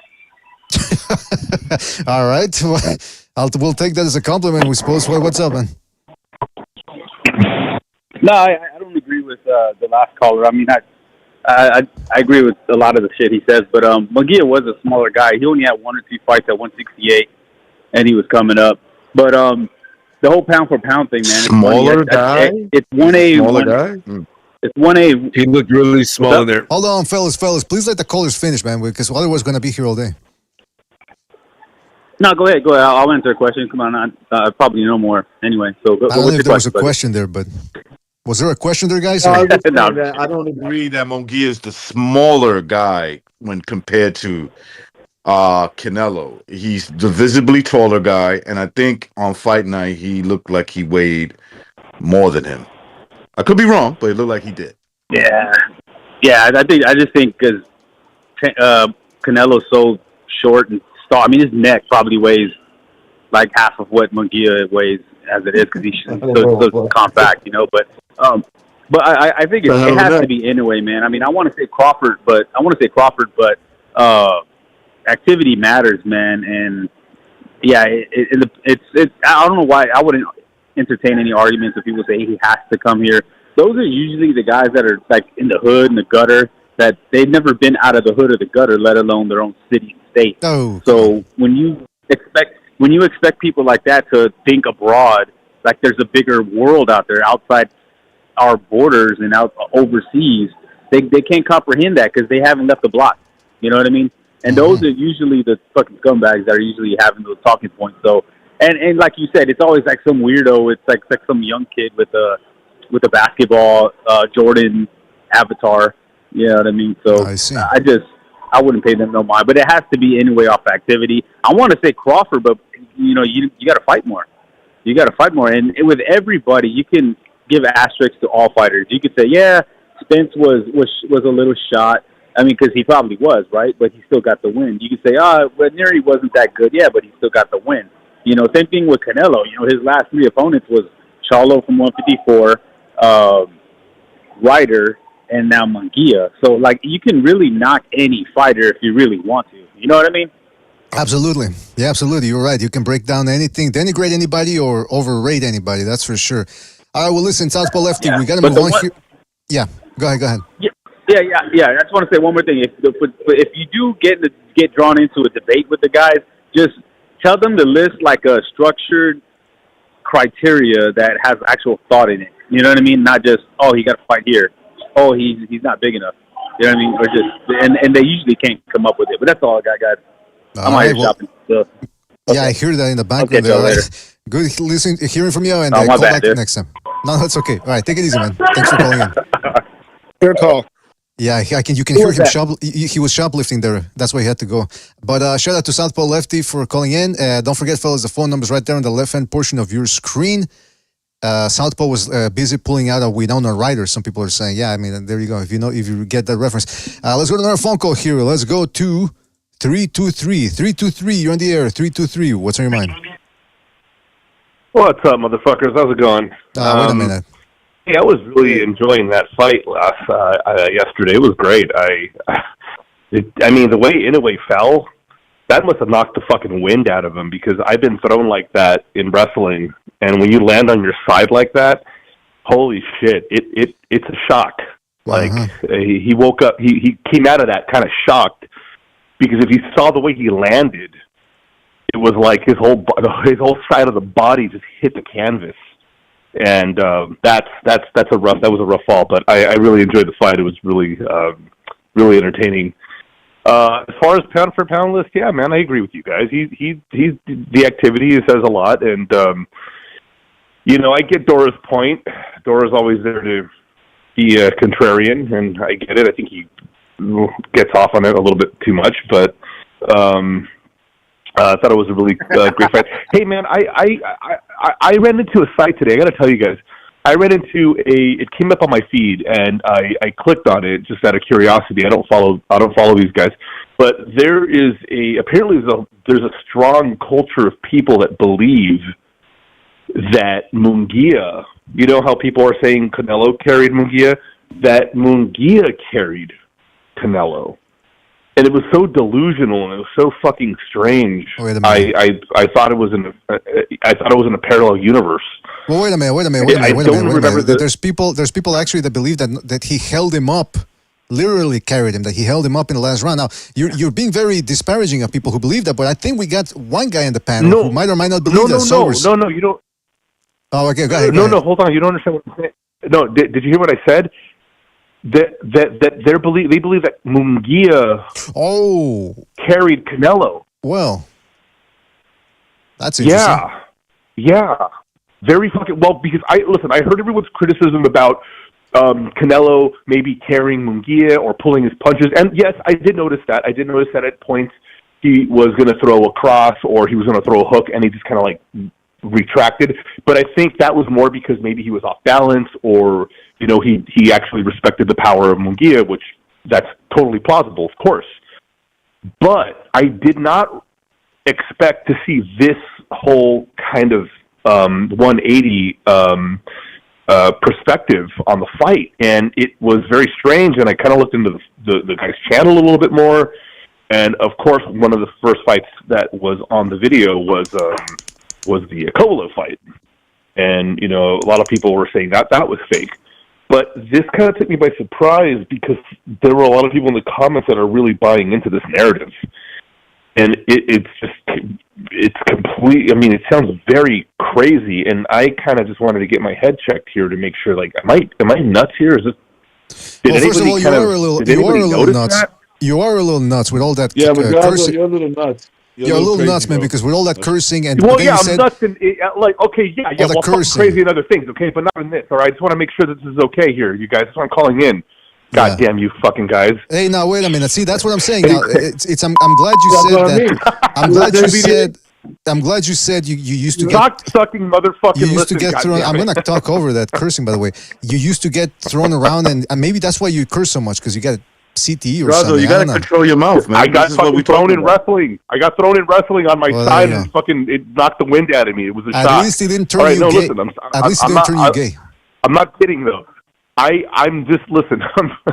It was just so fucking ludicrous to me that people were saying that it was the other way around. Now I had to watch the fight again. I watched it again because I was on the show the other day. I guess it was Sunday, and some people were talking about Canelo carrying Munguia, and he showed him a lot of love. He did at the end of the fight. He it looked like he was just kind of talking with him, and then Munguia turned his back on Canelo, and Canelo was just like, okay, but he wasn't offended or anything.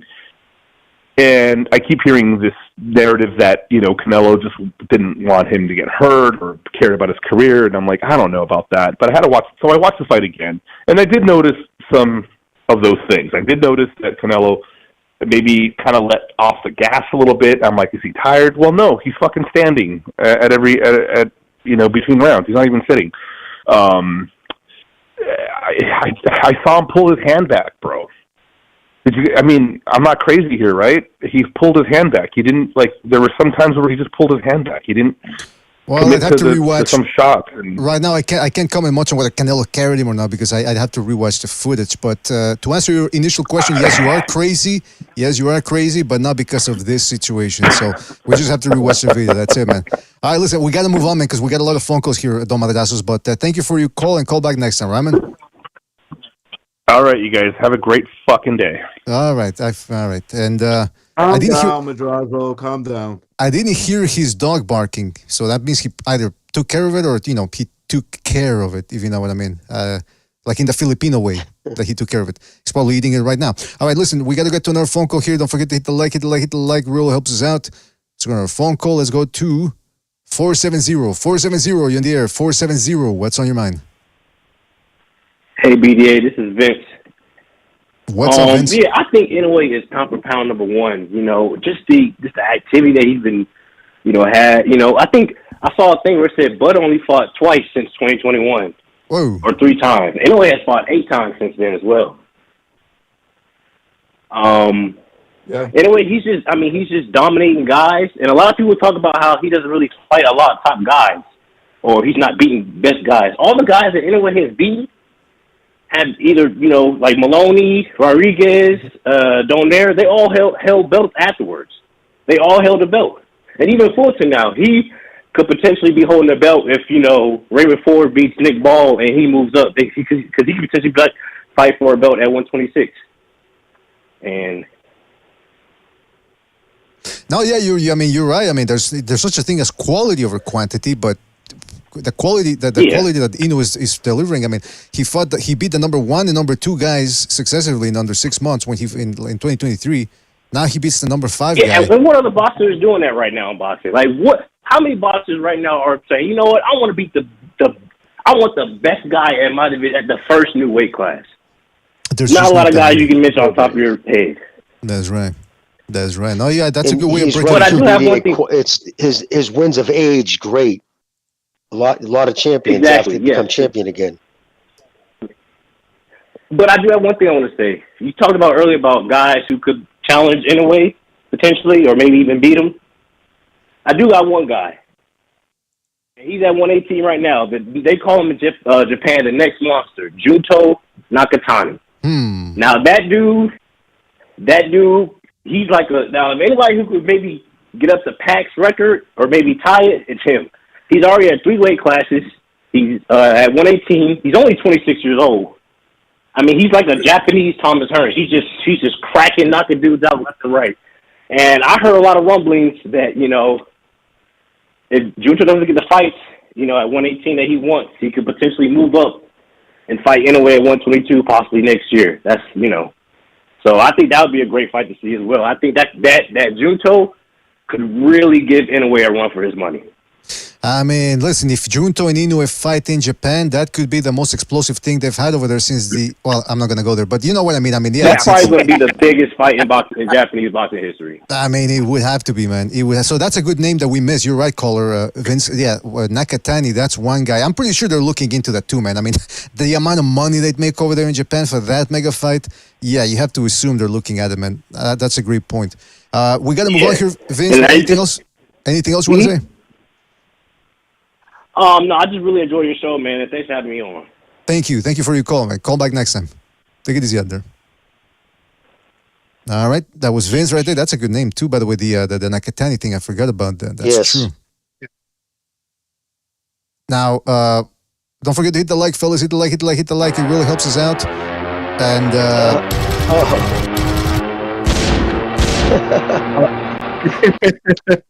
I mean, VDA, calm down, man. What are you doing? What did I do? I didn't say anything. What did I say? People are whatever. I mean, people are coming at me for what? For talking, I guess. But Mr. BDA, can I get like 1 minute just to address something important, because what Doris said, a lot of people do say. So I want to address that, but obviously, if you got something going on you want to do first, then do it. Wait, are you gonna the thing that he says? A lot of people say that he's not full on gay; that he's just like experimenting. Is that what you're gonna do? No, I got no problem with Dora. That's what I was saying. I like him. Yeah. I like go ahead. It's not nothing personal like that. I just want to say, because a lot of people do bring up the Chocolatito, right? Of course, Chocolatito is an all-time great. I mean, he was fucking unbelievable. I'm one of his biggest fans. But I just want to establish something. What happened? First off, I'm not on a panel because I have a goofy accent. You got me on a panel because I followed this fucking sport for years, and I know what I'm talking about. I don't just say shit just for the sake of saying it. What happened with Inoue? This is how much he tried to make that fight with Chocolatito, because Dora asked, how do I know that?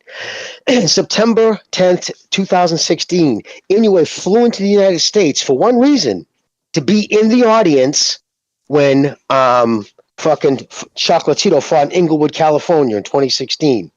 After that fight, his people, his representatives, handed to his people a written proposal offer to fight. This is what happened. Chocolatito said he'll consider it, but then after said nope, he didn't like the money. He thinks he can make more fighting Kudas, you know what I mean? On HBO, the rematch. So what happened? Inoue comes in, fights on that undercard. That's when he actually the first time he fought in the United States, it was to fight under the Chocolatito undercard to set up, after that whole engagement, they were going to set up the fight. But what happened? Fucking he got sparked out.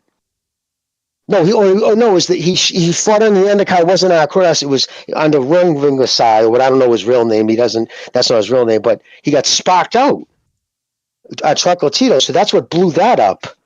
So that's the degree that Inoue wanted to fight Chocolatito. He flew in to be in the audience. He was supposed to come into the ring after, but they didn't end up doing it. But they handed him an offer, and Chocolatito said he was agreeing to do the fight after. And I was there in September and March. There was one under the Triple G card. But yeah, and he got sparked out. I don't know if you guys remember. It's 2017. So that blew it up right there. But they were supposed to announce the Chocolatito Inoue fight. That's why he showed up and fought on his undercard. So that's the degree that he tried to fight Chocolatito. So that's just a bullshit narrative. Oh, there you Adding go. in real quick, the fact that Estrada didn't move up until after that, and when he did, he fought Rung Vasai and lost. So there was those Kings at 115 just below Inoue when he was at 118. They weren't in the division when he was there. He moved up before they got there to 115. Then when he was at 118, he still tried to make these fights with these guys, and they lost at 115 to Rung Vasai, who's not on Inoue's level. He's tough, but he's not Inoue's level. And I know we got calls, so I'm going to stop.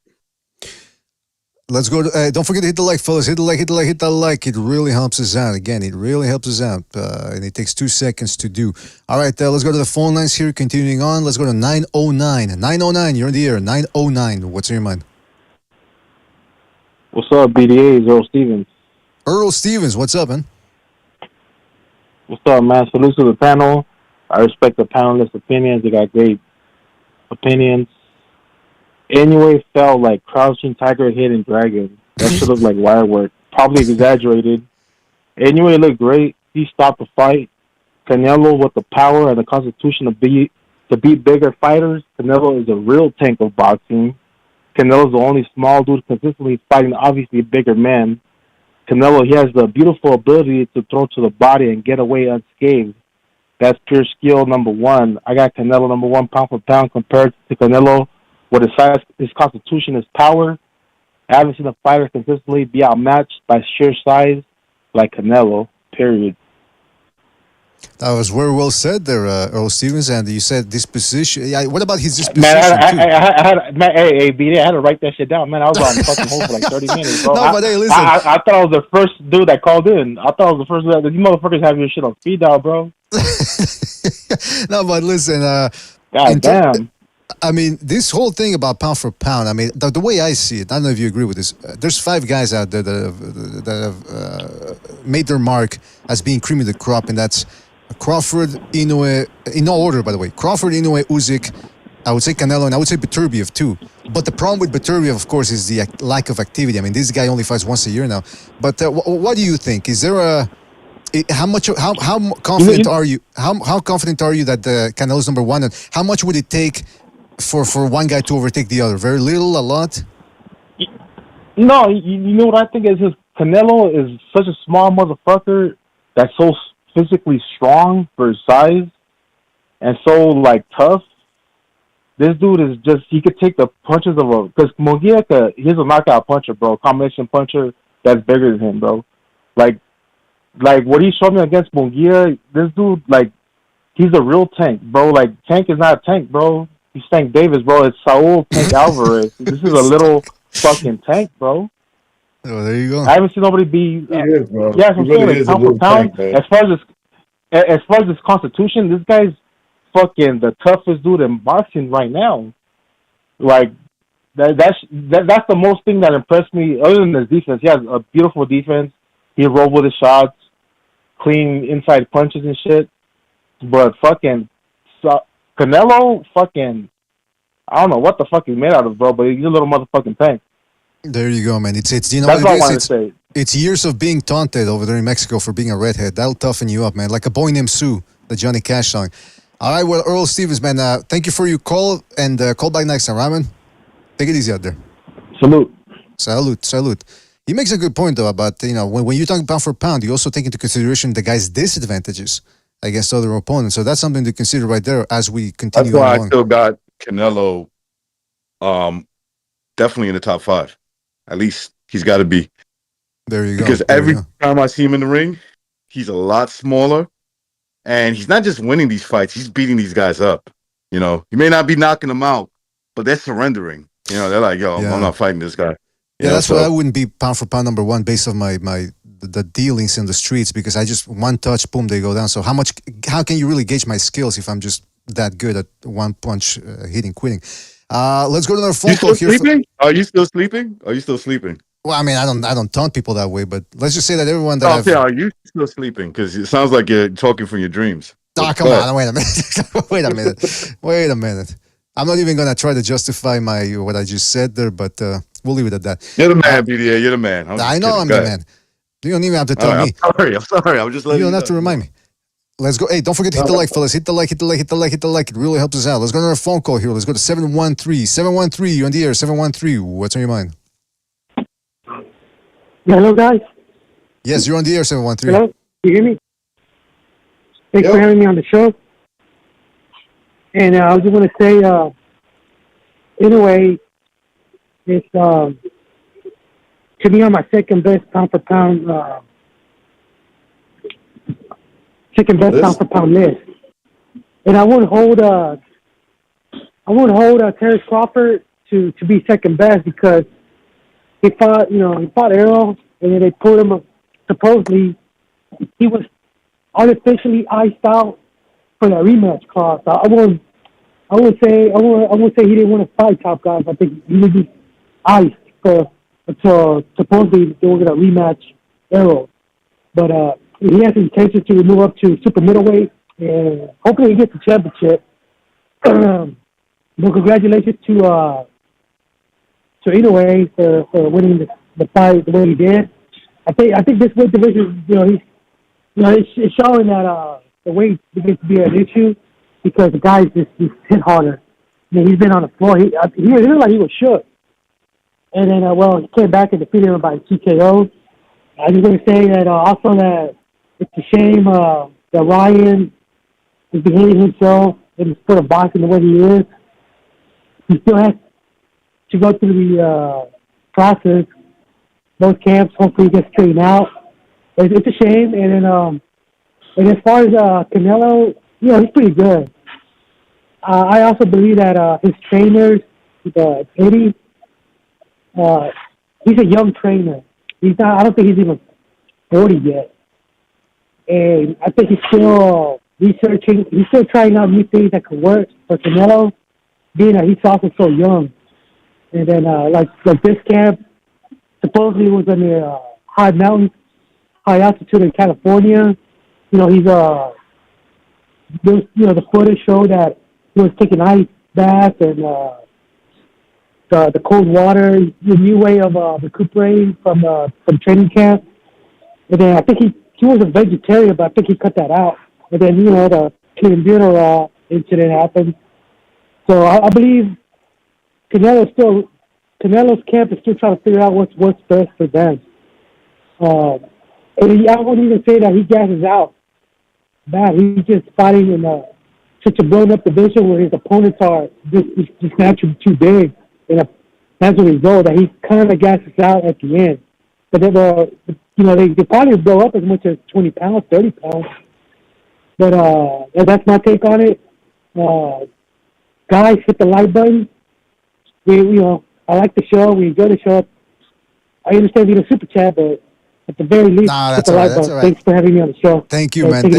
Thank you, man. Thank you for your call. Call back next time. Yeah, and hit the like. Thank you for saying that, by the way. Reminding people, hit the like, hit the like, hit the like. We don't need super chats are nice and everything, the Patreon, but hey, listen, it's hitting that like, spreading the BDA gospel. That's what it's all about, man. So shout out to you guys. Thank you for calling in.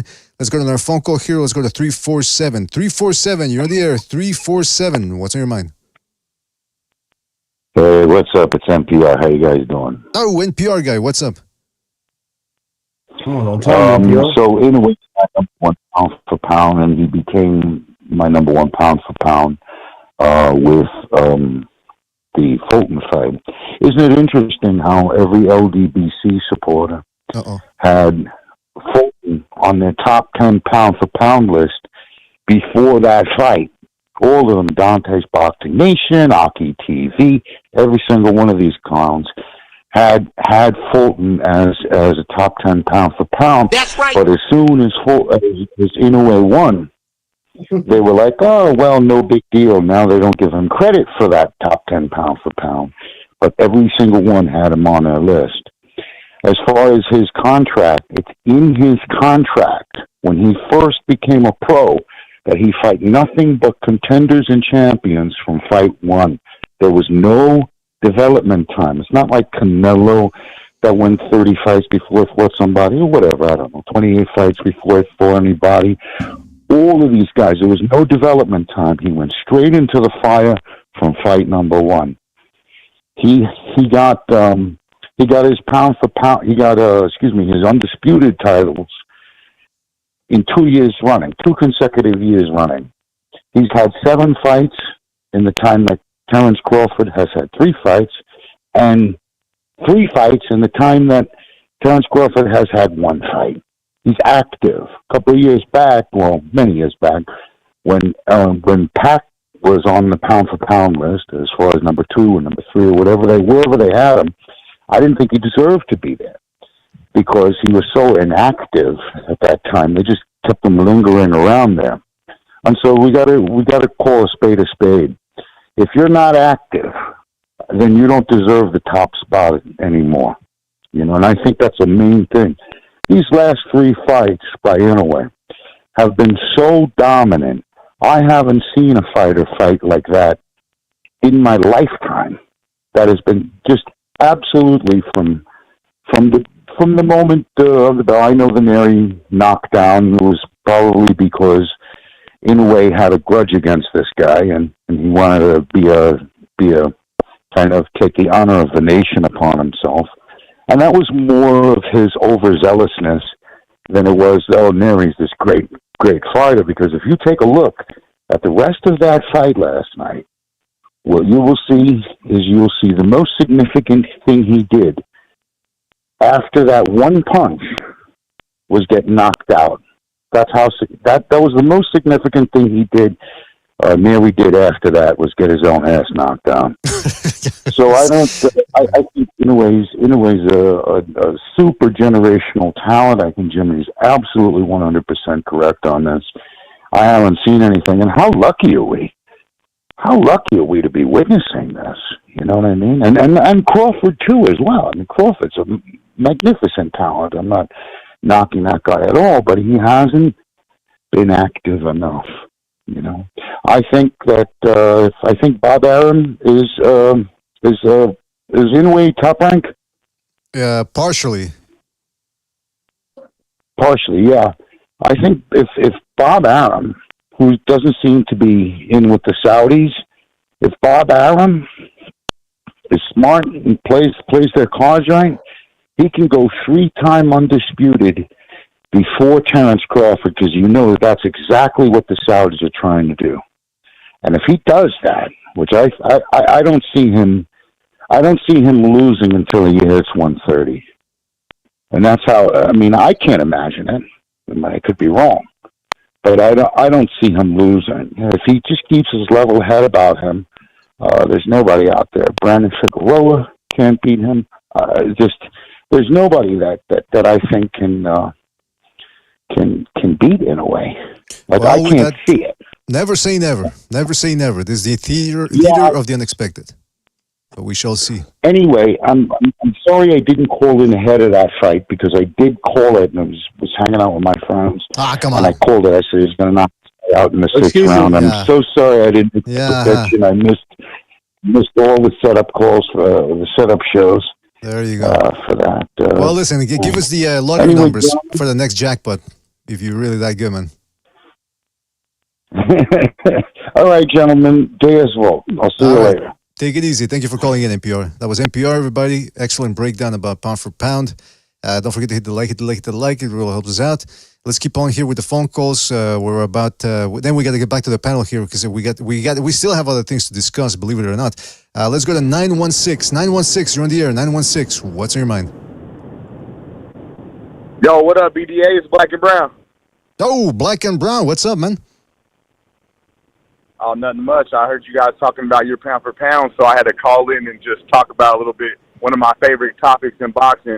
There you go. So, first and foremost, I got to give you my criteria on the pound for pound list. I think if you have a pound for pound list and you ain't got no criteria, you're basically just naming off your top 10 favorite fighters. Mm-hmm. So my criteria, first and foremost, goes skill set number 1, resume number 2, because your resume solidifies your skill set. Because if you don't got no resume and you just got a good skill set, then you're just Jerron Boots Ennis.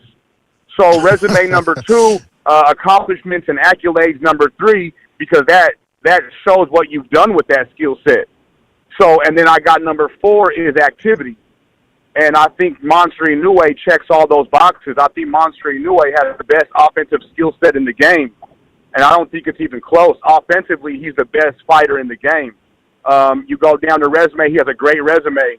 And you go down to accolades and accomplishments, and he checks that box as well. 2-time undisputed. I think he's 4-division champion. So, and then you go down to activity. He's literally the most active boxer in the game, especially in the top 10. Top 10 pound-for-pound fighters, he's the most active. So Monster Inoue checks all those boxes. So I got Monster Inoue number 1. I got Canelo Alvarez number 2. I got Bud Crawford number 3. I got Alexander Usyk number 4. I got Bam Rodriguez number 5. I got Dimitri Bivol number 6. Artur Beterbiev number 7. I got Teofimo Lopez number 8. Jay Opataya number 9. And a lot of people don't like this, but I do got Tank Davis number 10. I do think Tank Davis has done enough to crack the top 10. People don't like it, but I do think he is a top 10 pound-for-pound fighter. I wouldn't go higher than 9 or 10 with Tank, but I do think he's knocked out enough B-level fighters to crack the top 10 list. Oh, there you go. Now, but BDA, really, I just wanted to call in and talk about my pound-for-pound list. I love talking pound-for-pound. And I just wanted to give my take real quick, man. Thank you for taking my call, BDA. I appreciate it, man. Well, thank you, Black and Brown. Now, let me ask you, is this a subject that we can expect to hear on the next Open Free Smoke Friday? Because I know that usually gets very heated over there, so I can only imagine. Oh, yeah. Really, Free Smoke Fridays, there's no topics. They just go crazy. But whenever we start talking about pound for pound list, you know, that gets people heated. You know, it gets people's emotions pumping and shit. So I love the pound for pound conversation because there is no right or wrong. But you meet a criteria. If you don't have a criteria, you're just naming off your top 10 favorite fighters. There you go. Yeah, it's like when people say. I think he's 100% right, man. I like his criteria. I like the way absolutely. he read it down. I agree with his whole list in the order that he had it in too. Like that's exactly how I look at it. I put a lot of thought and effort into my pound for pound list. I take it really serious. I love the topic because how else do you give the top 10 fighters in the sport their credit and their attention they deserve? You know, this is a global sport with probably fucking 50,000 professional boxers across the globe. I don't know. But if you just cut it down to the top 10, bro, it's a great conversation, and you give those top 10 guys the credit and the attention they deserve. So it's one of my favorite topics, and I take my pound for pound list very serious. I put a lot of thought and effort into it. Yeah, man. And I look at Bud Crawford. He's an amazing fighter, but he's lacking in a few of those criteria. He's lacking in resume, and he's lacking in activity. If he was a more active fighter, then he'd be probably number 1 or number 2. But bottom line, he just doesn't stay active enough. Oh, real quick before I get out of here, BDA, people could go do their own research. Go do your research and see the activity of Canelo Alvarez and Monster Inoue over the last 4 years, 3.5 years. These dudes have fought 10 times in the last 3.5 or 4 years, and Bud Crawford's only fought like 4. Yeah, huh? That's a great point. They've literally doubled him in activity. They more than doubled him. Yeah, because if he had 4 fights and they had 10, they more than doubled his activity rate. That's very well said. Yeah, and Monster Inoue is the most active. Monster Inoue is the most active fighter in the game.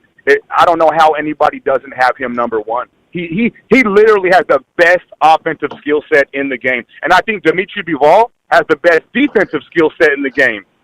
But when it comes to offense, there is no one better than Monster Inoue. He does offensive damage, and that's why we should all be here. We should all be here for the brutality, for the damage these guys do.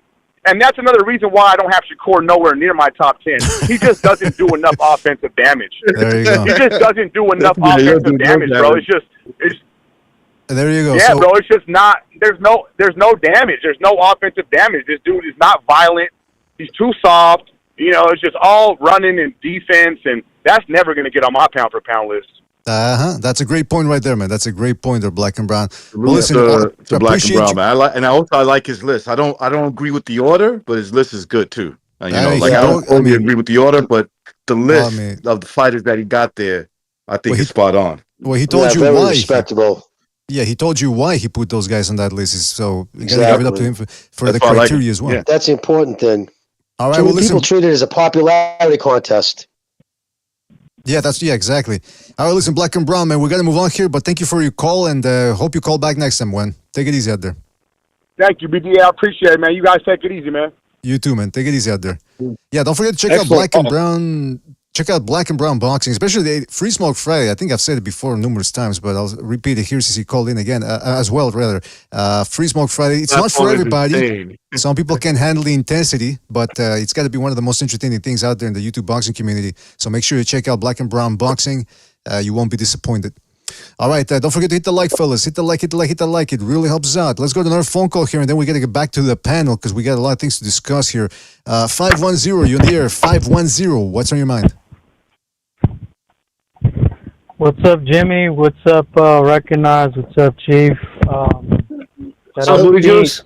gonna make this quick because I understand. What's up, man? I understand you're gonna cut me off. You know, I'm the most censored person here for whatever reason.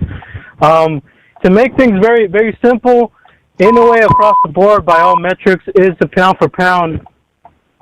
He's a pound for pound, one of the greatest fighters I ever saw. And this is taking into account, the great names like Hagler, Julio Cesar Chavez. I would put Bebo in there, but there's still time for his career to grow and stuff. So yeah, by all means, by every metric possible, Inoue is the motherfucker, the guy. He's a pound for pound. He's excellent in speed, excellent everything. The guy does everything. fucking to perfection. And also, what I love about him, let me touch on the Donaire fight real quick. When people bring up the fact that his orbital was broken in that fight, he dropped that motherfucker even later in the rounds. He dropped them and rocked them, in the later part of the fight. So people act as if Donaire got him, and just bitch slapped him, and that was it. No, Inoue. What I love about Inoue is, regardless of the situation, the guy goes out there to kill, man. He goes out there to kill, and that's just it. So much respect to Inoue. Inoue over Canelo always. Canelo's a bitch.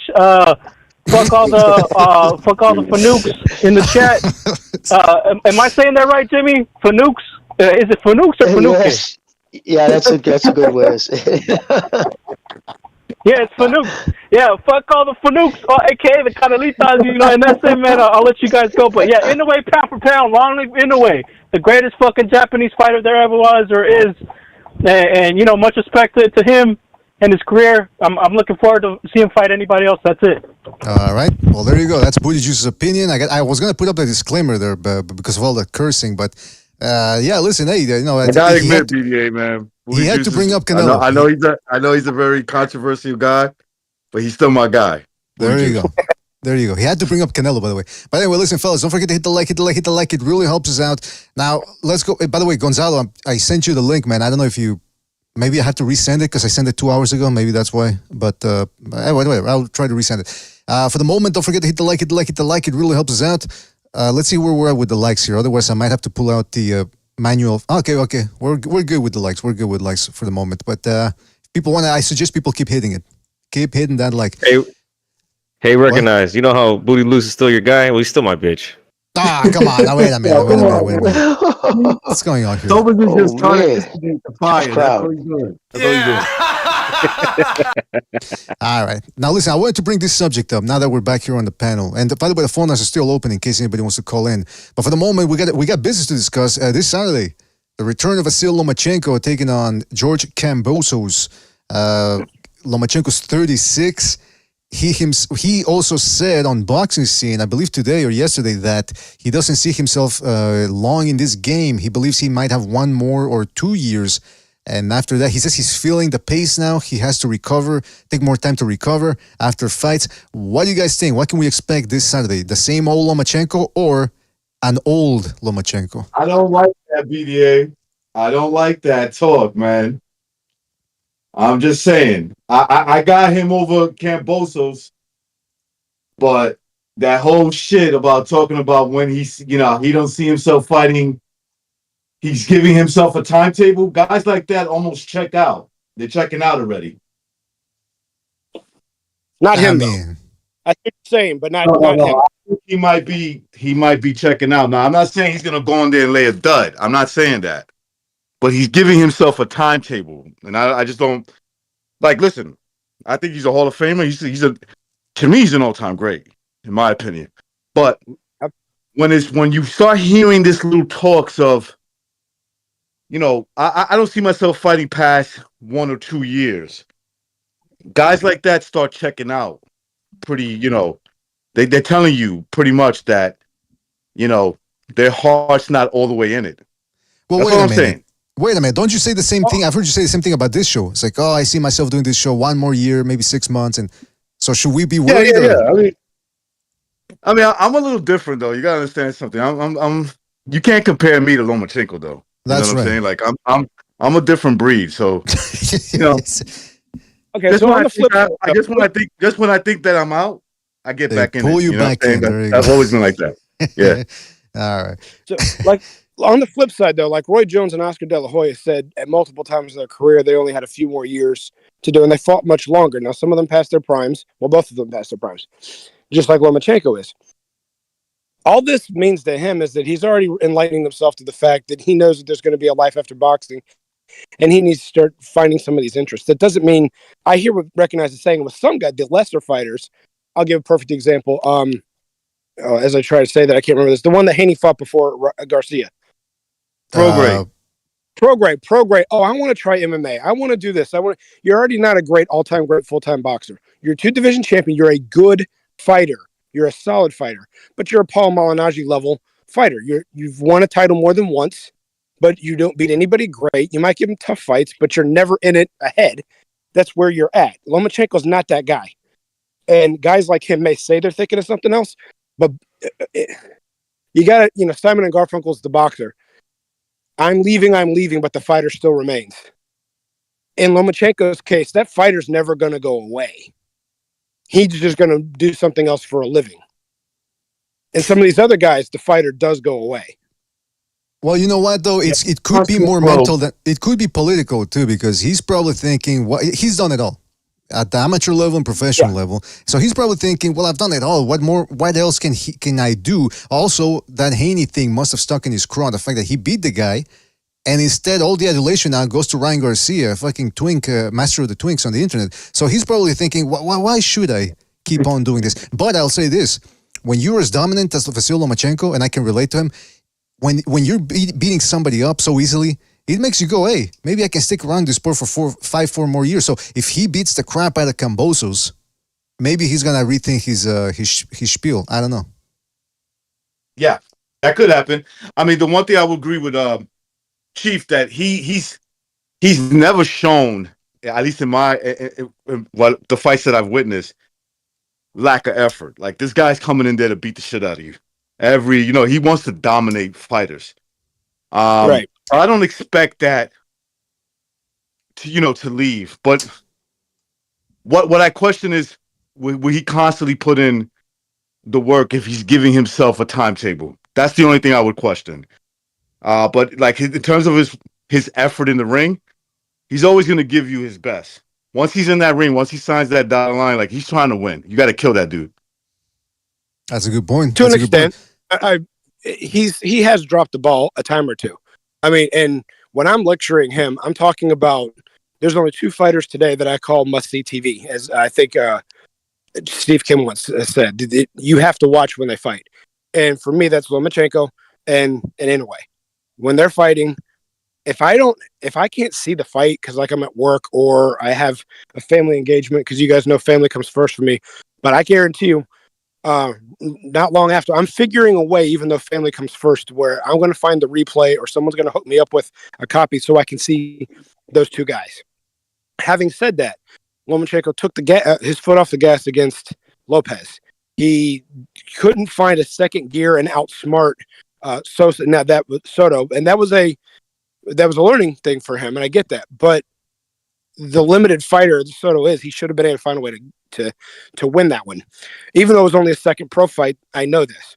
But he's a smarter, more intelligent fighter, even in a second fight, than that guy's ever been in his career. So, and then, of course, in the Haney fight, even though we all know he won, there were certain times that he was posing too much and not putting enough body work in, or not ripping the uppercut when Haney was leaning in, squaring up with him. And there's just things that he like takes the foot off the gas in a way.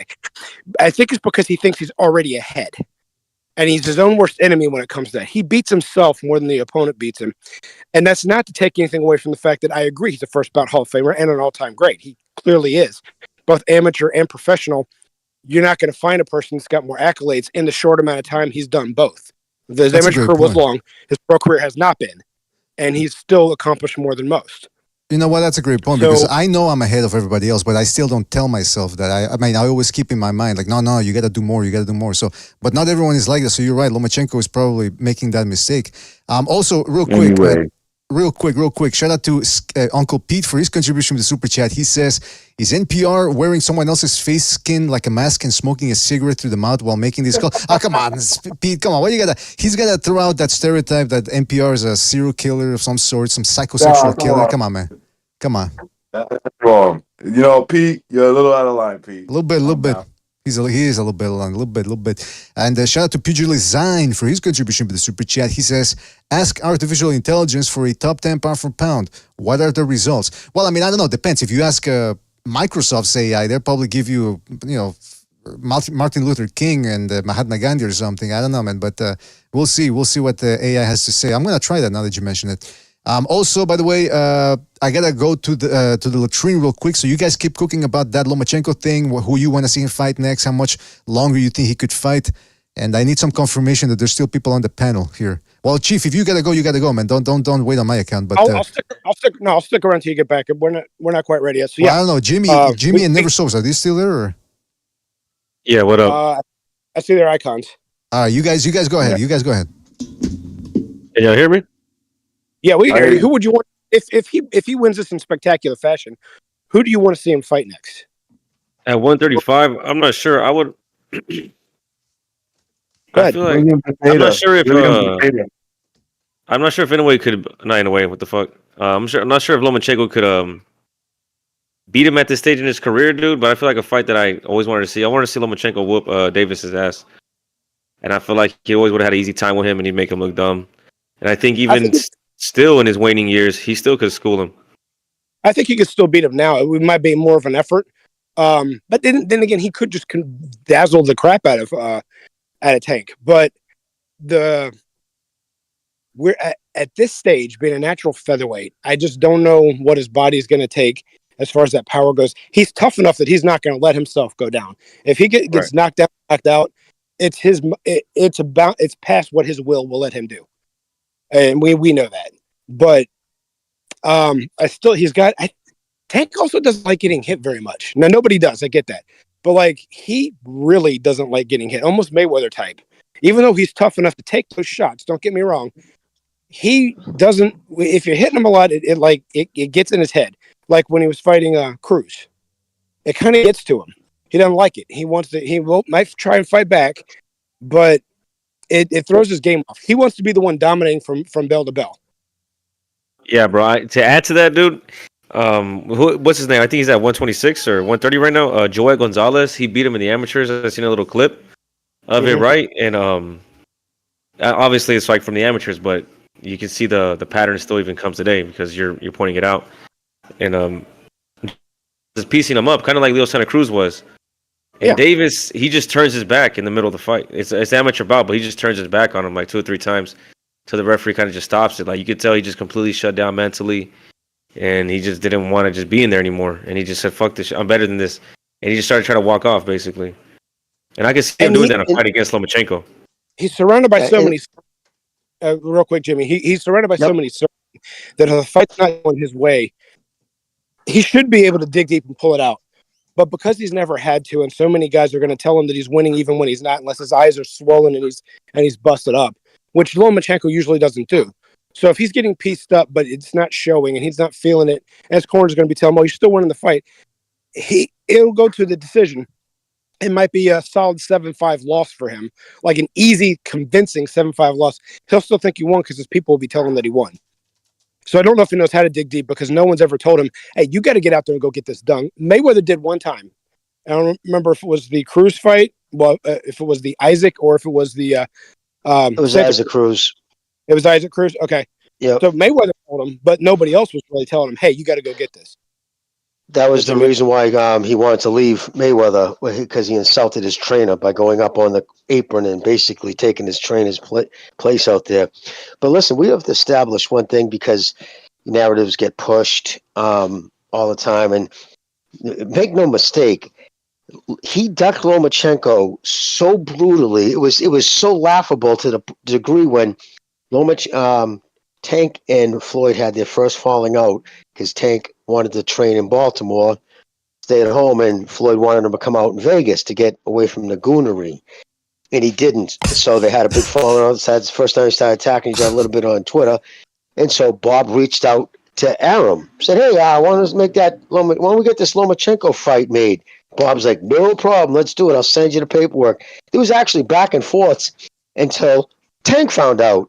Next thing you know, he's back in fucking Floyd's good graces. And like Floyd, Aram said multiple times, after that, he wouldn't even talk to me, wouldn't even answer my phone calls. Because that's all he was doing. He was threatening him with that fight. If you don't come back and mind your P's and Q's, I'm going to have Lomachenko embarrass you. And he knows Lomachenko would have embarrassed him. That's the reason why he's trying to make that fight of all fights when he was mad at him. There's no ifs, ands, or buts about it. Especially back then when he was still in his physical prime. He would have schooled him. It would have been like a Ringendow thing. I mean, for Christ's sakes, he loses rounds to Rolly Romero. I mean, it's just different levels, man. And, and Chill Boxing, I know he's part of the LDBC, but he said it in a huff and a fury after the Haney fight. He goes, "Can I just put something?" And he really starts screaming about it, like he's idiot saying Tank Davis. He's Lomachenko. That boy would whip this shit. He would embarrass Tank Davis. Will people shut up about that? It's the reason why he's avoided him. So he's even getting that from the LDBC. So yeah, it's just I hate years from now people say, "Well, Loma never fought Tank." You'll get that. But no, that's not the case. He never wanted anything to do with Loma. So for years and years. To close my thoughts out on that part is, well, first of all, the way I see it, and like you're saying, Jimmy, is once Loma's got himself really ahead, like he does, that's when he'll start doing like the bullfighting to the side and stuff like that. And kind of what Billy Joe Saunders did against Lemieux is like he makes a swing and he misses, he steps away and he looks into the audience, puts his hand over, like, where'd that punch go? When he starts doing that to Tank, and he would have at that time been able to do that to Tank, that's where Tank completely loses. That's where he actually accepts the beating because he just doesn't know what to do next. It would be so embarrassing for him. He wouldn't quit because I don't think his corner would let him. And I don't think he'd sit there and cry on the stool, but he would let the punches just come in and he'd just walk into him because they may not hurt enough. Because Lomachenko's not the biggest puncher, but the volume would get to him. And he would just keep taking these shots because it would almost be like that quit had already gone in. And once his flipping of shots doesn't work anymore, like he does against guys that have to reach for him, which Lomachenko wouldn't do, that's when like that light switch would just go, okay, I'm just going to go through the motions all the way to the last bell. And he's a thick kid. He could probably take all that punishment, but he would have been taking a lot of punishment. It would have been like, to me, Jeff Lacey versus Joe Calzaghe. Well, you know what's interesting about that? Go ahead, sir. I'm sorry. Well, what's interesting about that, just to get back to Lomachenko, because this Kambosos fight, like you guys were saying, it's not. It's him saying, "Oh, I have a time frame of 1 year, maybe 2 years." It's Kambosos ain't no slouch. Yeah, he's not the best, and some people cast aspersions on his title reign at the 135, which was rather short, obviously losing it right off the bat against Devin Haney. But he's still a guy with a good hand speed, good athleticism, a good right hand. And when you don't go at him, he doesn't know how to cut the distance off. He doesn't have a guard. But Lomachenko's going to be going at him. And if Lomachenko's lost a step or something, things could get dicey in there for him. So that's one thing right there. Second of all, and I'm curious to hear what you guys have to think about this. With Tank Davis, I get the feeling that a lot of people look at him, and the reason why they have him in the pound-for-pound top 10 is because they think that, we haven't seen the best yet. If he really wanted to, like he's on cruise control right now, 50% fighting at 50%. But when he wants to, he'll turn it on and he'll deliver a Terrence Crawford, Inoue type performance. And I'm thinking, I've never seen that. First of all, I think he's a counterpuncher at heart, and right now his whole game is run around the ring, lull guys into sleep because he does have good defense when he gets into that back foot bitch mode, and then he'll take guys out with one shot. But people seem to think, I've said this before, people are under the impression that if he really wanted to, he can chase guys around the ring and just end it in under 6 rounds. And that's not his style, and that's not what he does. He throws when fights go 12 rounds, he averages about 300-something punches per round. Those are Canelo level punches. And Canelo's a super middleweight. This guy's a lightweight. And so because of that, people are under an impression that, if he really wants to, he can up the output, the tempo. He can't. He's a limited fighter who's been fighting limited opposition. I mean, the fact that the PBC for a while we're trying to marinate this Isaac Cruz rematch as if it was Pernell Whitaker versus Julio Cesar Chavez. I'm thinking, man, there you go, man. That's his best opponent so far, Isaac Cruz. His wins have not been aging well. The Romero win did not age well when he almost got his ass beat by a 40-year-old. Hector Luis Garcia, who was a featherweight at heart, ended up losing to Lamont Roach. So, I mean, come on. People have to stop thinking that Tank Davis is this guy. He may well be, but he hasn't proven it so far, is what I'm saying. Agreed. I think his abilities have deteriorated, actually. I think he was much better his best was against a weight-trained, back in the day. So, when you fight gimmies, Vegas odds, no-hopers, your abilities corrode. And we saw that when he was turning his back against fucking the weight trained fucking Garcia. So he's 30 years old. He has horrible lifestyle. Yeah, and he's horrible. What's up, Gonzalo? Horrible lifestyle. We see him. He gets so drunk at public events, they have to wheel him out. So I'll let Gonzalo go, bro. You just got here. No, it just that chime like that ring a bell. Like he's not.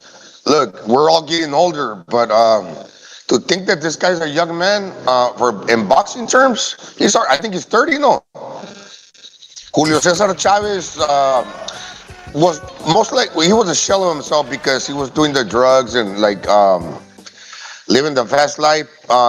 And you know, at 33, he was kind of shot. But this guy, he's already 30.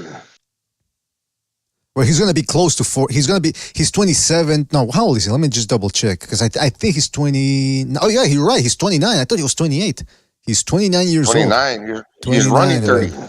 Right. Tank will be 30 towards the ending of this year. He'll be 30 years old. Oh, there you go. You got to think, well, BDA, like Ryan Garcia's 25.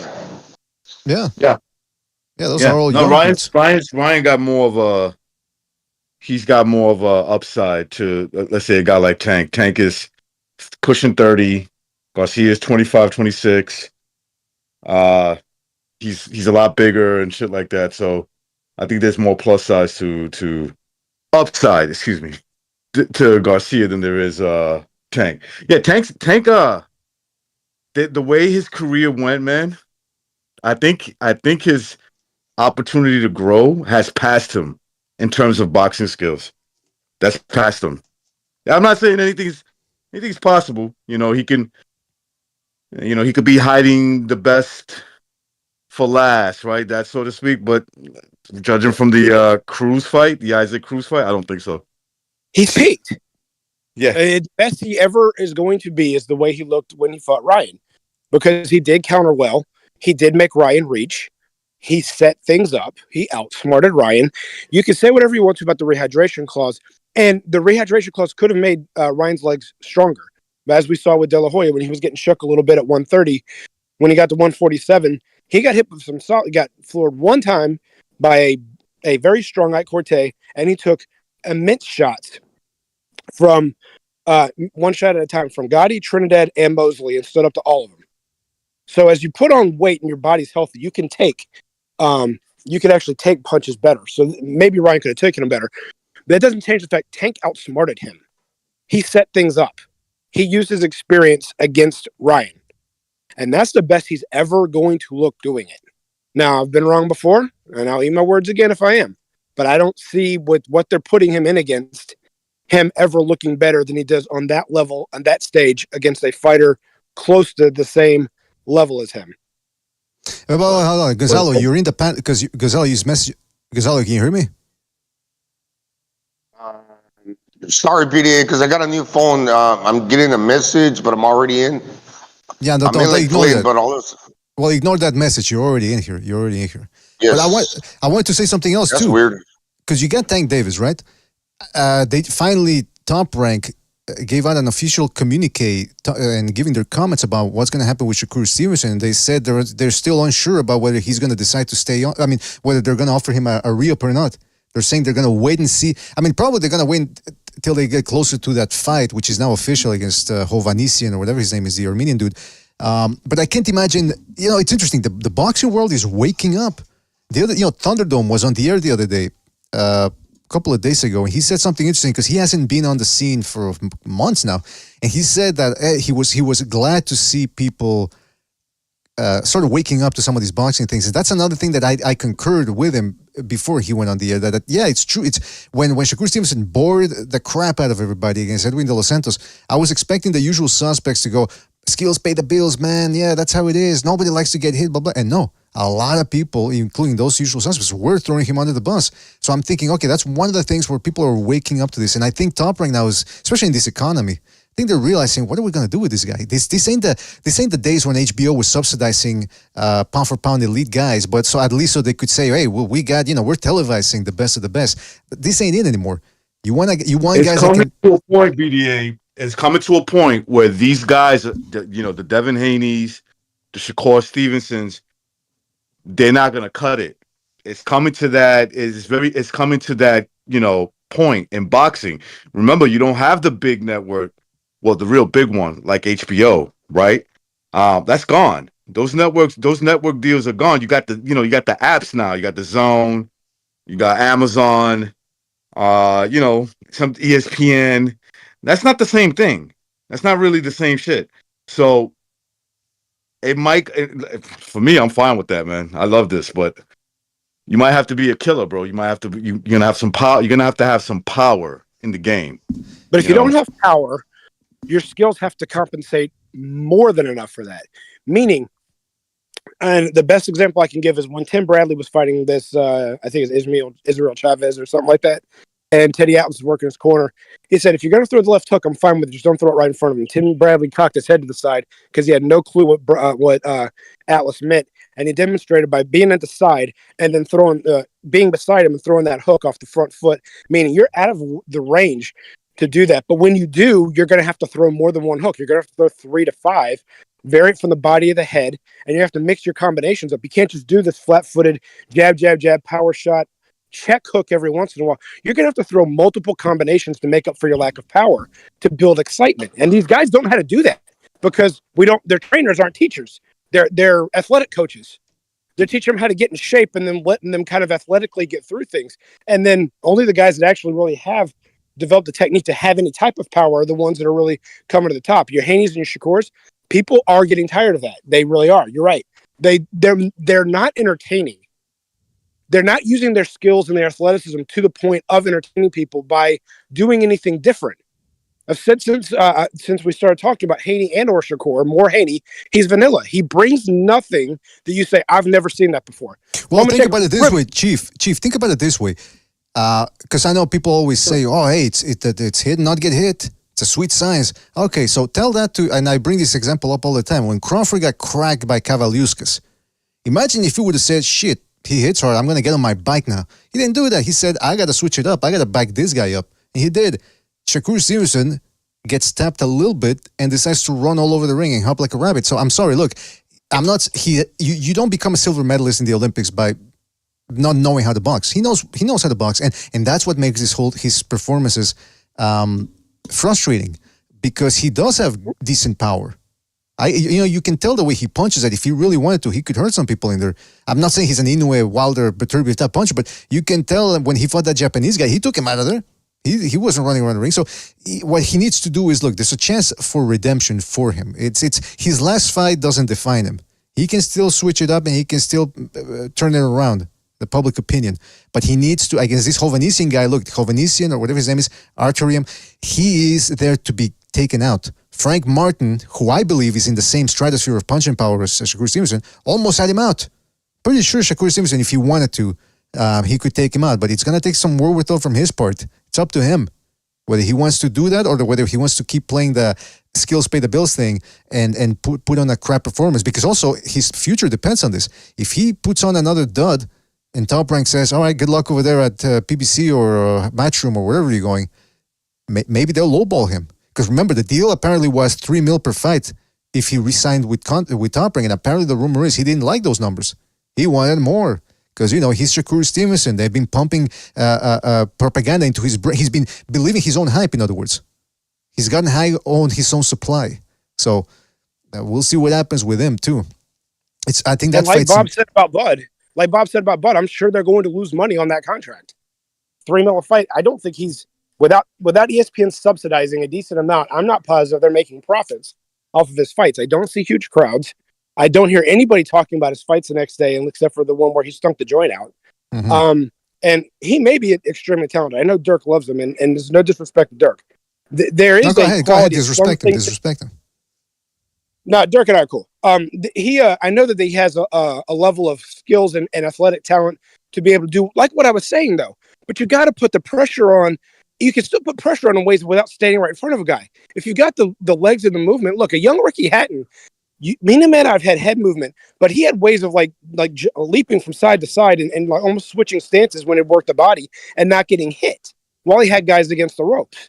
Now, I'm never going to say he's the most skilled guy in the world, but he used his feet to the best of his ability to still be a pressure fighter without getting hit in return. It may have been lower level competition on his way up, but he still had the prowess to do this. Shakur, even against the level he's got, these guys are not great fighters.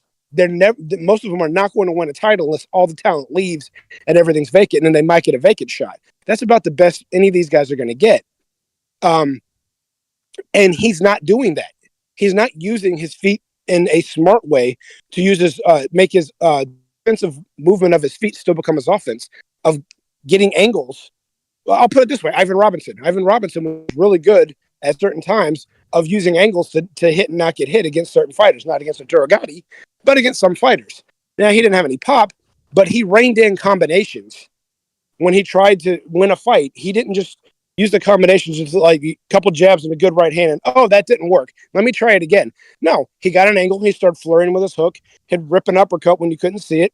He didn't have any pop. It didn't hurt you, but it didn't stop him from trying to maximize his skills to try and win the fight with a punch variety. He made it exciting. These guys have no IQ how to do that.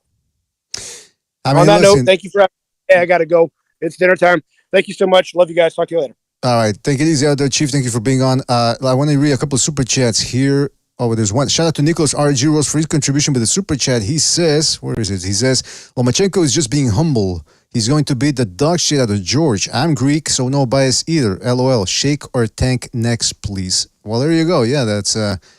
I didn't appreciate the language, but yeah, it is super chat, so I guess I'm legally obligated to read it.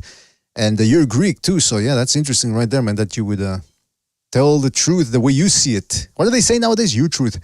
Shout out to Rafael too. Rafael got us for his contribution with the super chat. He says, also, ESPN and Top Rank need to stop robbing fighters, like when Twitterson fought the Los Santos, Loma versus Haney, and there are more robberies. Well, it's not ESPN. I don't think they're the ones that are doing it, although they might have a say in whom they want to be titled as the winner. But I'll say this then. Yeah, so that's... I wanted to bring this up. Hold on a second. Do we have a phone call? Excuse me. I'm all over the place right now, nearing the end of the 2-hour mark here, almost. Let's go to a phone call here. We got 323 calling in. 323, you're on the air. 323, what's on your mind? Hey, can you guys hear me? Yeah, we can hear you. Well, barely. We hear the cops on your ass in the background. What's up?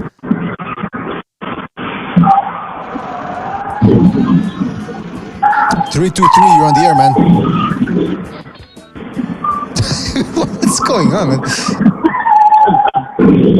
Hey, 323, man. I know you're on. You know you're on the air, man. Because he hung up. Where was he? He was in the nether realm or something. I could hear screams and wailing in the background of lost souls. What's going on here? All right. Don't forget to hit the like, fellas. Hit the like. It really helps out. All right. Bad news coming out of this. So, okay, I'm saying that we thank Nervous Overs and I were sort of saying, and I was half joking last episode, that Benavidez should have called Canelo out in order to show that he really wants that fight. But I wasn't half joking about how it looks, by the way. But anyway, my point is that if he really wants that fight, he should do everything possible to keep his name out there in the Canelo sweepstakes. But now we had Tank Davis. Apparently, I don't know how he found his way over there to Las Vegas or whatever. He was getting into it with the Haney camp and Devin Haney himself. Now I'm thinking, look, is this good publicity or is this publicity of some type? I don't know. But the point is, there's a difference between Benavidez and Canelo. Benavidez and Canelo have this tie where people have been talking about this fight for the past year. With Haney and Tank Davis, they've been going at it on Twitter, but that's about it. There's no negotiations that have taken place. They're not running in the same circles like Canelo is, for a while there with the PBC. There's nothing of that sort. So I don't know what to make of these guys. What do you think of this? Is this a good move for Tank Davis to be keeping his name out there? It's for a reason. It's promotion, Mr. BDA. He has to get something to get his name out there right now. He has a fight coming up with Frank Martin, a fight no one asked for, a fight that nobody was clamoring for against a guy whose eyes are probably legally 2 inches too wide. Come on. Apart. And then the fact that I'm sorry, but man, it's just weird how his eyes are so wide apart. Man. But then on top of that, right, a year and a half ago, less than a year and a half ago, the fucking PBC was still calling him a prospect. Listen, nobody wanted this fight. There's no clamoring for this fight. There's no buzz about this fight. So what does he have to do? The same thing he always does. He has to start running his mouth after he has a fight signed, get his name out there in any way possible. Any coverage is good coverage. He doesn't care if he's the heel or whatever, because there's no buzz about his fight. If there wasn't him being a knucklehead out in public again with the Haney camp, there'd be no reason to talk about Haney. Besides a handful of fucking fire stick fools on Twitter who fucking run their mouth, there's nobody really giving a fuck about that fight. And that's all this is. I'm done. Well, look, it's not the worst fight in the world. Frank Martin is a decent operator, as Paul Malignaggi would say. He's got hand speed, athleticism. But I mean, again, he's one of those dudes, and maybe, hopefully I'm wrong, because I always like an upset. But whenever I see a guy like him being hesitant to go for the kill against a guy like Arturium, the guy he fought last time, and the guy who's going to be fighting Shakur Stevenson, incidentally, I saw chances for Martin. He hurt him to the body in the 6th round. He almost had him out in the 12th. I'm thinking, why didn't you start earlier? Why were you trying to be cute and trying to outbox him from the outside? So if he feels Tank Davis's punch, I can't imagine how he's going to react. And that's the same thing I was saying about Shakur Stevenson. He's already fought twice like that against Nakatila and against Edwin De Los Santos. So you know he's going to pull that out of his ass again. And the same thing here with Frank Martin. He's got good wins. He beat that dude that looked like Julian Jackson, and then he also beat Jackson Marinas. So good for him, but that's what gets him this fight? I don't know, man. And then he said, isn't he 30 years old too? He's got under 15 fights or under 20 fights. I mean, I don't know what this guy came from. A $90 pay-per-view too. The pay-per-view, yeah. That's important to remember. $90 pay-per-view, $89.99 they're selling that sucker for. Luis. Against the kid who beat Elvis Rodriguez, with that guy who looked like kind of like the Elvis impersonator guy. Who did he ever beat though? He was a complete prospect. That dude too. It was the battle of the prospects. That fight was even billed as. The Jackson Marinas win it's good, but then again, Richard Comey also did it. So are we gonna start saying that? You know what I mean? So if you see, that's the thing about these Tank Davis fans, because I'm gonna go ahead and assume a lot of them shit on, let's say, Lomachenko's resume, but Lomachenko easily beat Richard Comey, who stopped what's his name, Jackson Marinas, something Rolly Romero couldn't do. He got, they gave him a gift decision against Jackson Marinas. So what I'm saying is these guys love to overrate resumes, but then they shit on everyone else's resume or dossier, as I like to say. So yeah, this and again, Jimmy, you hit the nail on the head. $100 for that? $100. That's why, because you got Benavides against an old Gvazik on the undercard. That's why we're supposed to pay $100 for it. I'm gonna pay for it because I'm a degenerate, but it's because I have to pay for it. But everyone else, I mean, the casual fans, the Tank Davis fans, all of them are gonna fire stick it. Then you get the hardcore ones; they'll buy it. So that's 200,000 maybe. That's about it. Now, Canelo versus Munguia. That looks like people are saying it's going to do very good numbers. So when you get a Canelo in there, of course you can take, you got options. Tank Davis right now is out of options. It's time to step it up now or stay in there. But, what else was I going to say about that? Well, that's it, man. Yeah. So yeah, that's what we got with Tank Davis. I think, hey, listen, we're in the age where people like to call each other out, but it is interesting that Benavides, okay, he has a fight lined up, but he's linked to Canelo. People have linked him to Canelo. Nobody's really linking Tank and Haney together. Maybe a couple of people, they're barking at each other on Twitter, but that's about it. So this whole thing of tracking Haney down and going at him, are you really going to fight him? Because let me tell you something. If he doesn't fight Haney within the next 3-5 years, or anybody relevance for that matter, he's going to look very, very bad. Worse than he's looking right now. I mean, he's not going to weight drain Devin Haney. That's not going to happen. I don't think Devin Haney did suffer a loss, and it might hurt his marketability, but I can't see them saying, we're going to agree to a certain amount of weight. Like they're going to say, look, man, my son could barely take a punch when he's fucking fully hydrated. Imagine you fucking drain him. He's basically going there to lose. That's messed up. Recognize. It's true. I'm keeping it real, bro. I believe they're going to 147 too. I don't even think they're hanging at 140 anymore. And Tank's not going to go above 140. So that's the kind of thing that makes it really sick. It's just an unrealistic fight. It's an unrealistic fight if you think about it. And so, it should have happened a long time ago. But my point is that at this point, one guy's gotta. We already know that Tank is all about, not fighting a guy that could possibly be much bigger than him. That's not going to happen.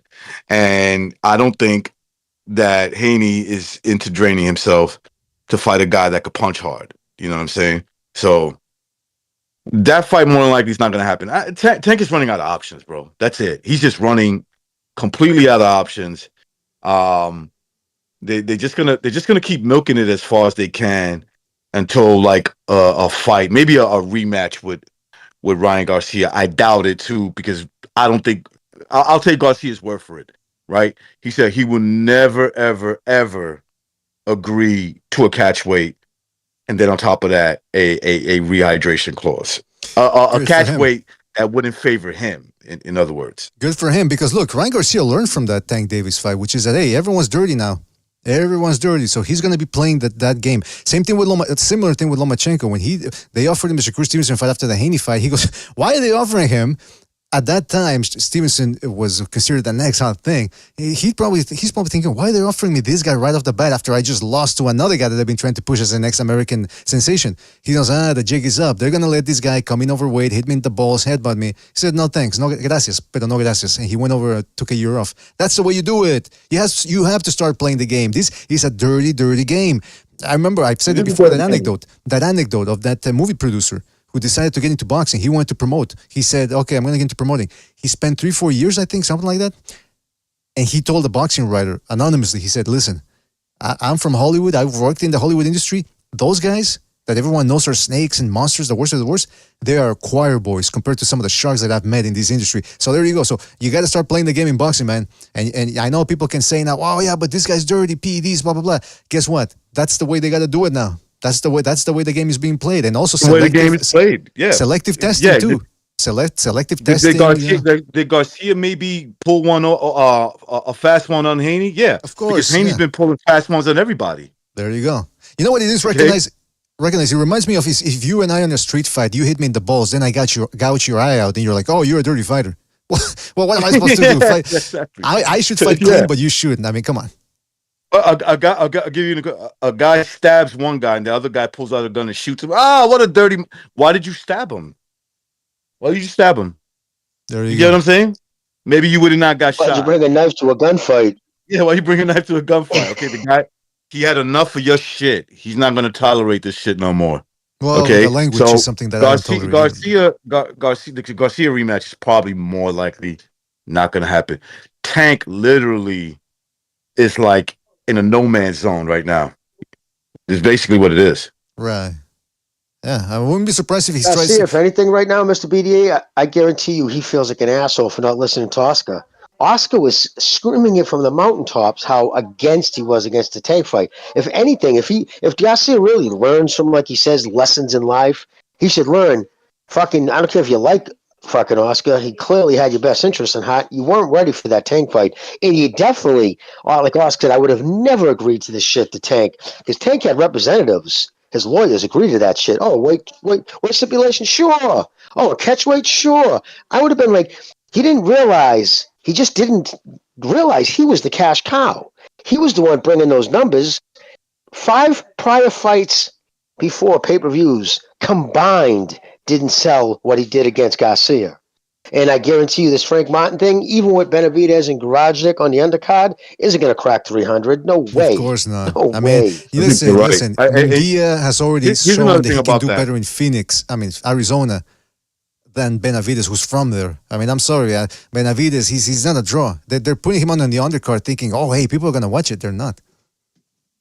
Yeah, Benavidez, I really don't know what's going on there. I think that kid is stupid. But yeah, I think he's dumb. Like, bro, I'm confused. Do you want the Canelo fight? And if he says yeah, then I'm like, why are you going to light heavyweight then? I blame his handlers. Recognize. I blame his handlers. It's that Samson Lukiewicz. I think so too. I think so too. But at the same time, remember you should be aware of who's representing you, right? And if you're not gonna take responsibility on that, then he's just, I don't know, he's just a robot, I guess. But my point about damn, I lost my train of thought. What's the matter with you? That whole situation, he's playing second fiddle to Tank, and Tank's not even fighting a world beater. There's a good chance that, look, if this was Vosdick, I'll be honest with you, if this was Vosdick going into the Beterbiev fight, I got Vosdick beating this dude, beating Benavidez. So that would be a main event to me, right? But the fact that it's an older Vosdick who took time off and all that, he's come back and he's fought subpar opposition. I still give him I don't know. There's that I don't know if I trust Benavidez that much in the back of my mind. I'll still favor him, but I don't know if I have all the confidence that he'll beat Vosdick just like that. Interesting. Even with all that being said. Interesting. But no, these guys manage their careers bad, man. It is what it is, man. Tank, Benavidez, all the other guys, Carlos, bro. Bad job, man. Just a bad job altogether. Hey, let me read a super chat here. Shout out to Earl Stevens for his contribution with the super chat. He says, what's he saying? That's what happens when parents don't hit their kids. Come on, now wait a minute. See, we don't we're not gonna condone or criticize any of that. All I'm saying is I'm not gonna tell people how to raise their kids. Let's go to a phone call here. Perhaps the last of the evening. 323, you're on the air. 323. What's on your mind? What's up, you guys? It's me again. It's you again. Hey, listen, I'm glad you guys are touching on this Garcia thing because I just wanted to talk about this really quick. I meant to actually say something about it earlier, but I don't know if you guys seen the More Plates, More Dates. I follow this guy on More Plates, More Dates, Derek, talking about hormones and stuff. People in that community follow this guy. What he was saying about it really confirmed a lot of my suspicions about the timeline of how Ryan Garcia tested dirty, when he tested dirty, and how long PEDs actually take to work, and how long it takes before you start feeling the effects of any of these hormones. Now, I'm not trying to defend Ryan Garcia in any capacity at all, but just to shed a little bit more light on it. Mm-hmm. He was being tested from February until April 15th. The fight was on the 20th. He was testing clean up until the 15th. That was his last test. So he took some SARMs between the 15th and the 20th. And I don't know if Jimmy has any experience with SARMs, but and with any of these hormones, I mean, it takes a while. This is mostly used for recovery. For example, if we're both lifting weights and you're in the gym 3 days a week, I'm in the gym. We're both in the gym 5 days a week. You're lifting, and it takes a while for me to get to the level where I'm lifting 5 days a week, and you're still having to take breaks. You're still having to take 2 days on, 2 days off, or 1 day on, 1 day off, 1 day on, 1 day off. That's just how it works naturally. Your body needs time to recover. So when these allegations came in and the timeline, I was like, wait a minute. I suspect that the guy got desperate, tried to lose weight, maybe took a supplement that was tainted, or maybe took the real deal, hoping to drop weight. It didn't work. Obviously, he came in overweight. Second of all, it's not going to give you any special ability. A week, 5 days, that's just not enough. Not even 2 weeks, 3 weeks isn't even enough. It actually takes almost about a month to start feeling some sort of benefit. And that's just a minimal, right? So if you take HGH or something, it takes about maybe 6 months to start really kicking in, you start getting the benefits from it. Testosterone usually takes about a month, and then you have to take maybe something like HCG on the side, so your nuts work or something. It just takes a while for this stuff to work. You don't become a Hulk overnight. But that's not to say that if he popped dirty, that I don't think that the decision should be overturned into a no contest. I guess that's what they're fighting for, and if you're going to make an example out of him, fine, overturn the decision, make it a no contest. But we know who won. PDs isn't going to make you throw a left hook and into a guy's face several times over and over and over. Madrazo, I think that if it shows trace amount, this is from my experience of seeing stuff like this in the past, Alexander Povyekin. If it's trace amount versus over the threshold, they have to dismiss that, meaning it's more than likely accidental. Okay, and yeah, exactly. They can. In other words, if okay, so this is the way I understand it. If they come up with an analysis, right, meaning do their little research, and they're like, well, look, it shows that there's only trace amount versus him going over the limit, whatever their thing is. They have to decide the way they've decided in the past. I think that happened to Alicia Bumgarner. There's a girl boxer, right? That's the girl. Right, that but she traced had it. she had like a myriad of things, and I'm not sure if she popped dirty like on the day or close to the fight, but I heard that was a little different because that was actually like full dose amounts. Yeah, and they just basically Unless cut I'm her mistaken loose about on that. They just really never gave it. Yeah, they never gave it a real reason why they just didn't punish her for that, which is odd. But the thing is to recognize you're right into like with clenbuterol, it matters. If there's trace amounts, that can be attributed to food. Certain PEDs can be attributed to some other factor. Then there's others that are quantifiable. Steroids, anabolic steroids, the ones that he got caught on, cannot be in your body under any amount. If they're in your body, that means you deliberately took them. So for that reason, they absolutely will overturn this victory. So, but also the findings with the what he took SARMs. And the findings was that that they're saying that there were like low dose amounts or trace amounts, meaning like you get no benefits from it. Even if you packed a syringe full of the shit like that week, it's still not enough to give you an edge over anybody. It's just not going to. PEDs just don't work that way. These things work under a period of time. That's why people go on cycles. So if you're going to go on a cycle, you're going to get the benefit at the end of the 8 weeks. You're going to be like, fuck yeah, this is like. And then you cycle off, and then you cycle onto something else or whatever else you're taking. But my point is that I just don't think that it was enough to do anything on fight night. But did he take something? I think he absolutely did take something to try to lose weight, and it didn't work, and he ends up looking like a fucking retard. So, is the kid a fucking retard? Absolutely he's a fucking retard. Because why would you risk all of this shit? It just doesn't make any sense. And then Devin Haney take his money. Madrazo, I think somebody leaked that to Dan Raphael. I think somebody leaked that paperwork. I don't think VADA sent him that paperwork. And I think the reason why they leaked it was because they kind of wanted to like set the tone that there's a possibility this guy used this purposely, right?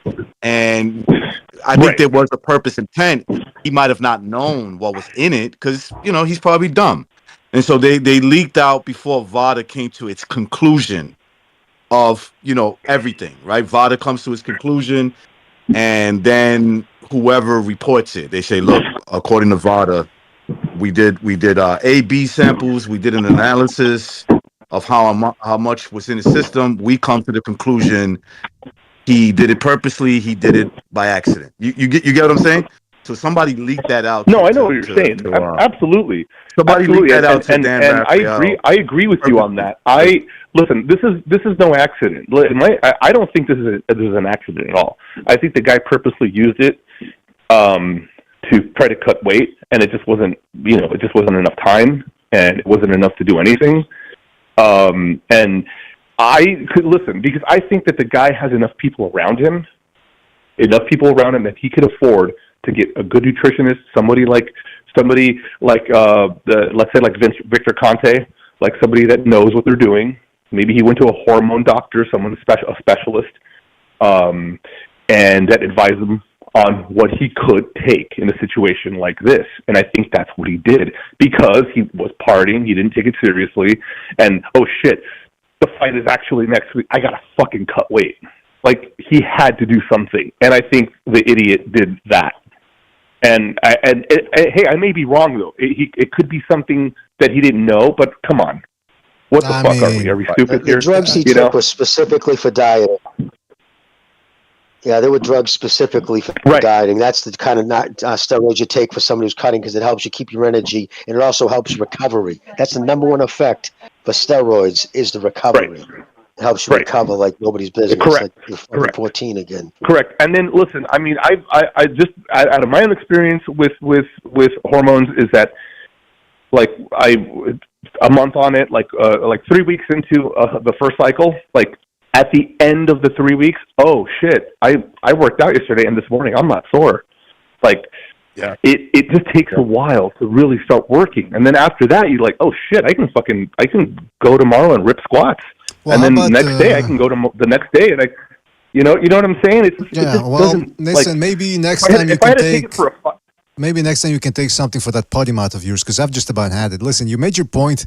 It's a great God point. fucking damn it. Well, there you go. See again with the fucking. Well, I'm just saying, like, I just wanted to clear that, like, just make that distinction. And if anybody has any interest in learning a little bit more about it, I would recommend going to More Plates, More Dates on YouTube.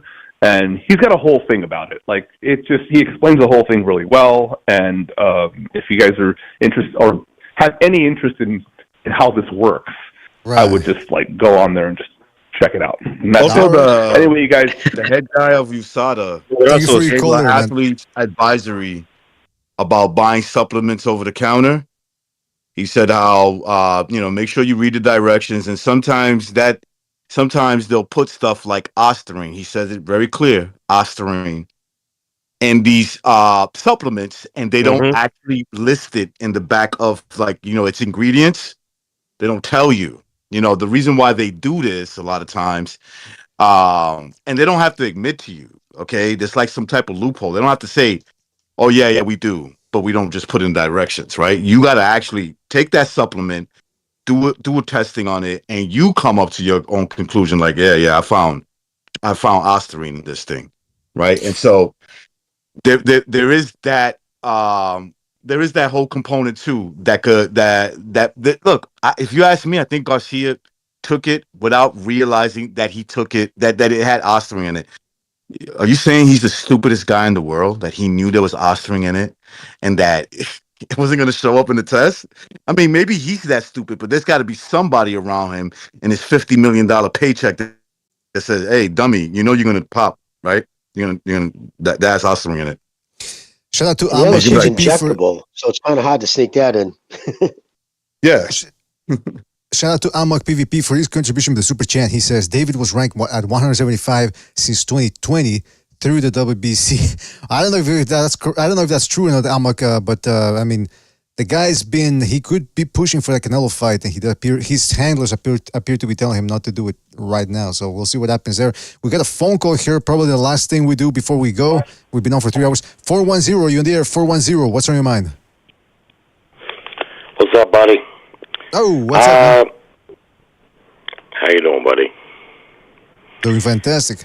If you watch the Canelo fight without the commentating, you turn the commentating off, you may come away from that fight with a different perspective on who actually won that fight. Canelo got outworked in that fight. Jaime was on his front foot the entire night. Joe Goosen was licking Canelo's balls like he was counting arm punches. He just, anything Canelo did, he's oh, this guy, oh, come on, man, fight went the distance. Canelo scored that one knockdown with a beautiful uppercut. Sure he did, but if the power was all that, he would have knocked Jaime down again a couple more times, stopped him perhaps. No, that was a good, very close fight. I've been a Canelo fan since I discovered Canelo years ago. I don't like the ducking of Benavidez. I just don't like it. It's just a bad look. Canelo, I've never heard him ever say anything about money, but yet when it comes to Benavidez, the top guy there for the throne, it'd be different if Canelo wasn't a champion, but he's got all the belts. He's a pound-for-pound fighter. Got to keep the bar high for him and Bud Crawford. I'm not happy about this Bud Crawford fighting this guy with 11 fights. I'm not happy about that either, but that's what I got to say about that. Regarding Ryan Garcia missed weight by over 3 pounds. That's a big deal. It's not about what they weigh in the ring. It's about getting down to that weight and making the sacrifice. Making weight is the only thing that gives boxing structure. He blew off the weight by over 3 pounds. That's a big deal. And now major outlets are reporting that he tested positive for 2 banned substances. So the win is garbage. It's just garbage. Can't really count it. You know, I can't give him credit for it. I just cannot. And I'm not a big Devin Haney fan. Devin, he's not a very likable guy for some reason. He doesn't have many fans, but you know, fair is fair, man. You can't do that. If you're going to do that, then fuck it. We might as well just strip all the rules and just make it, you know, just do whatever you want. I think they should. Ryan's a piece of shit. Huh? I think they should strip away all the rules because some people abide by them, others don't. So it should just be anarchy and see what happens. But in regards to the Canelo Benavidez fight, you reminded me of something because you said Joe Goosen. I said Joe Goosen. I said you were watching the PBC broadcast. I brought it from the Zone.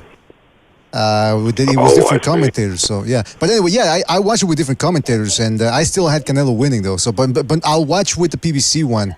Because now I'm curious to hear Joe Goosen's. Why did you say Joe Goosen was it was all over his nuts, man. I mean, it was ridiculous. You know, now I had Canelo winning too, but maybe by a point, maybe by the strength of that knockdown, maybe 2 points. But Jaime did well, man. I thought he did well, and I'm tired of hearing about Canelo's power.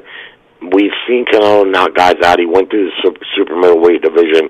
That's fine, but the last 4 5 guys have won the distance. And the power may be a little bit overrated at this point, you know. And Jaime had a good game plan. He was bringing a lot of activity, throwing a lot of punches. He, you know, at times he was really barreling in on Canelo. So I'm looking forward to seeing Jaime. Hopefully he gets some you know, bigger fights. But that's all I got to say about that. And also, yeah, Ryan's a piece of shit, man. He's everything bad for boxing. Not making weight, very likely, you know, testing positive for 2 banned substances. You know, here's the thing. It's not, you know, fuck it, just anything goes. It's really start making penalties for these guys for testing dirty. You know, if you wanna have a drug-free sport, that's what you got to do. You got to hit them in the wallet.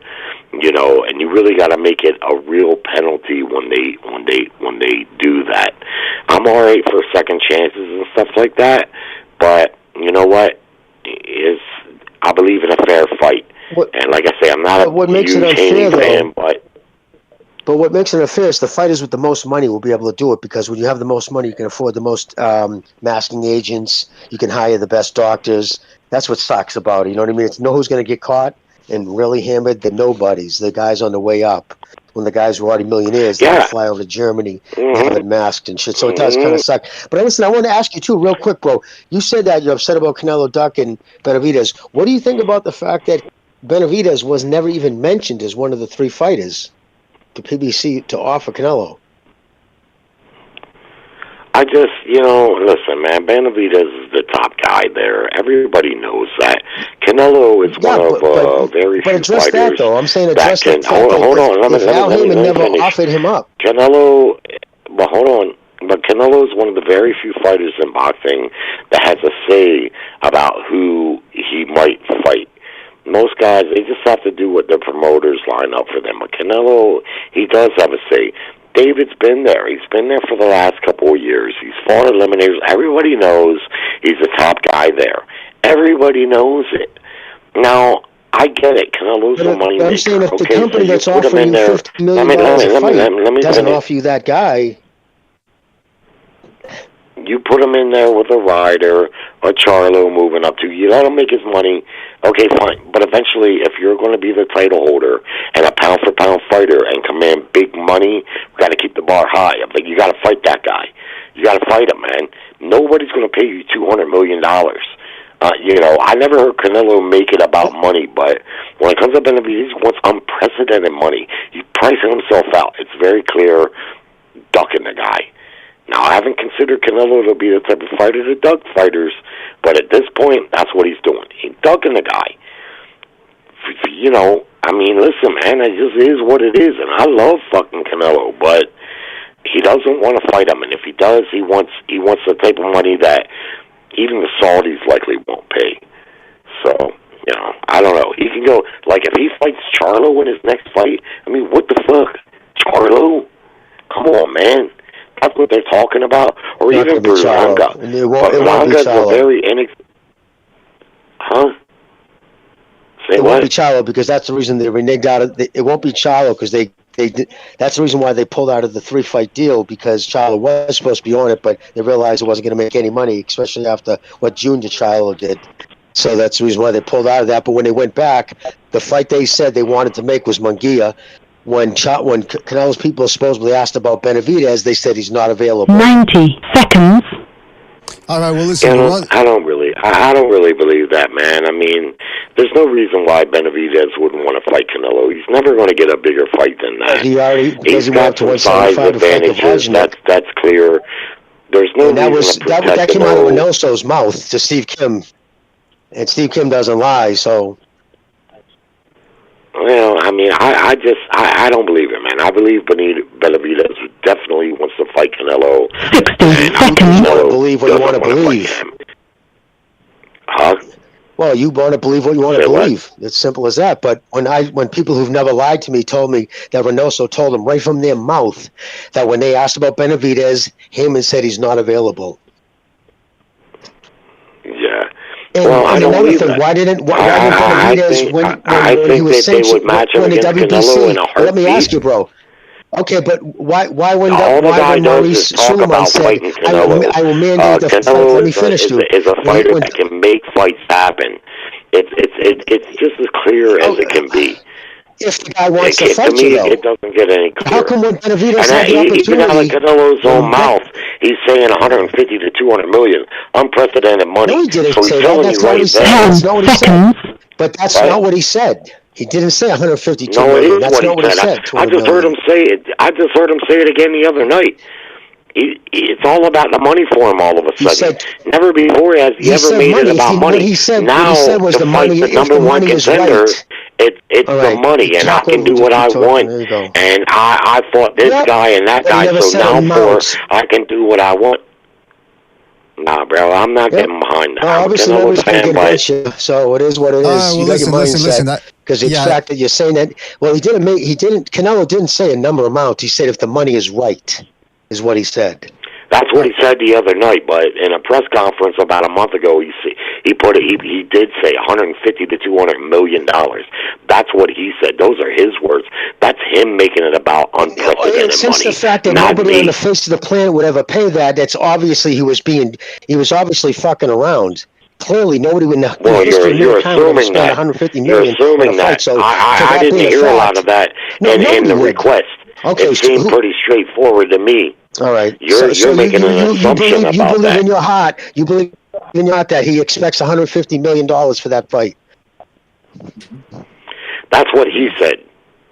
With a straight face. Well, hold on. I didn't say it. He said it. I gotta interject. People take what they say seriously, and that's what he said. I gotta interject because we gotta move on. He was when Mr. BDA is trying to say something.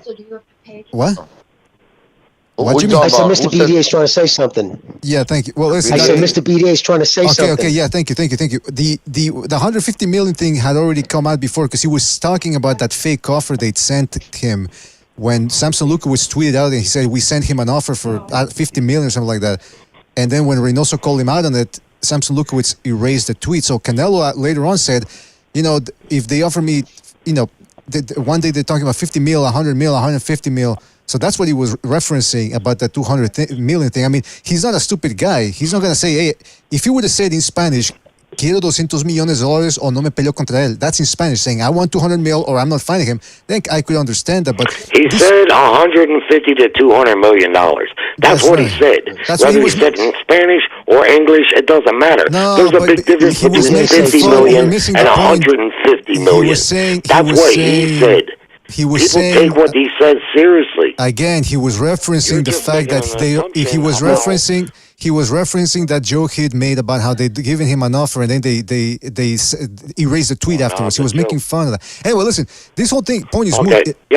It's a moot point. It's a moot point because I think they're gonna fight, and if they don't fight, again, maybe Rick Glacier's right. Maybe neither side wants to fight. I don't know, but I think one thing I know is we spent too much time. Why would Benavidez not want the fight? It's not Benavidez. Give me one good reason why. It's not Benavidez that doesn't want the fight. It's his team. For some reason, they don't want that fight. Why would they not want it? I don't know. Why would they not want a big payday, the biggest payday he's ever won? Why would they? Hold on, let me. Why would they have the opportunity Jimmy, to be sanctioned as mandatory? They didn't pay the fee. Let me finish. Why would they have the WBC mandatory position and not pursue it? Why would they move up to 175 and stay instead of staying at 168? Why would Samson Lukowicz make up a lie and say we offered him $50 million, and then when Reynoso calls him out on it, he raises a tweet? I mean, there's a bunch of things that don't make sense here, and maybe it's true. Maybe it doesn't make sense. So when it doesn't make sense, it's likely not true. He wants to fight. Why would he not? It's the biggest payday he's ever going to see, and the biggest shot of glory that he's ever going to see. He's a beast of a fighter. Why wouldn't he?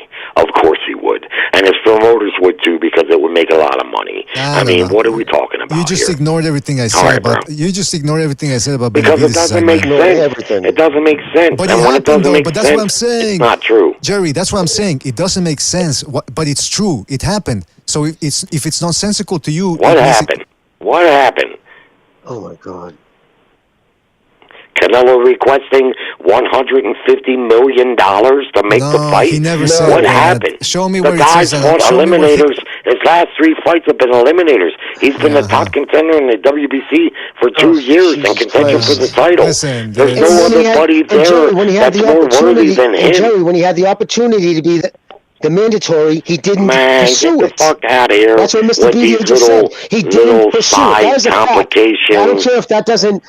He didn't pursue the fight, Jerry. That is an undeniable fact, no matter what you say. What were the eliminators for? When he fought Plant, that was an eliminator fight for the number 1 contender. If you look at the WBC rankings, he's the number 1 guy. What are you talking about? This is like an open lines Friday all over, man. We've been through this over and over. Look, if you want to stick to that story, fine, man. We don't really care, man, at the end of the day. Well, but it's listen, the truth. Jerry, it's your the truth. It's like they say nowadays, it's your truth. All right, listen, Jerry, always appreciate your calls. Always appreciate your calls. Call back next time, all right? Good. Take it easy out there. There you go. Yeah, we spent. I was ready to get out of here. We spent 20 minutes again on the same old shit. Canelo versus Benavidez, man. I mean, listen, again, at this point, if people want to keep harping on that, they can.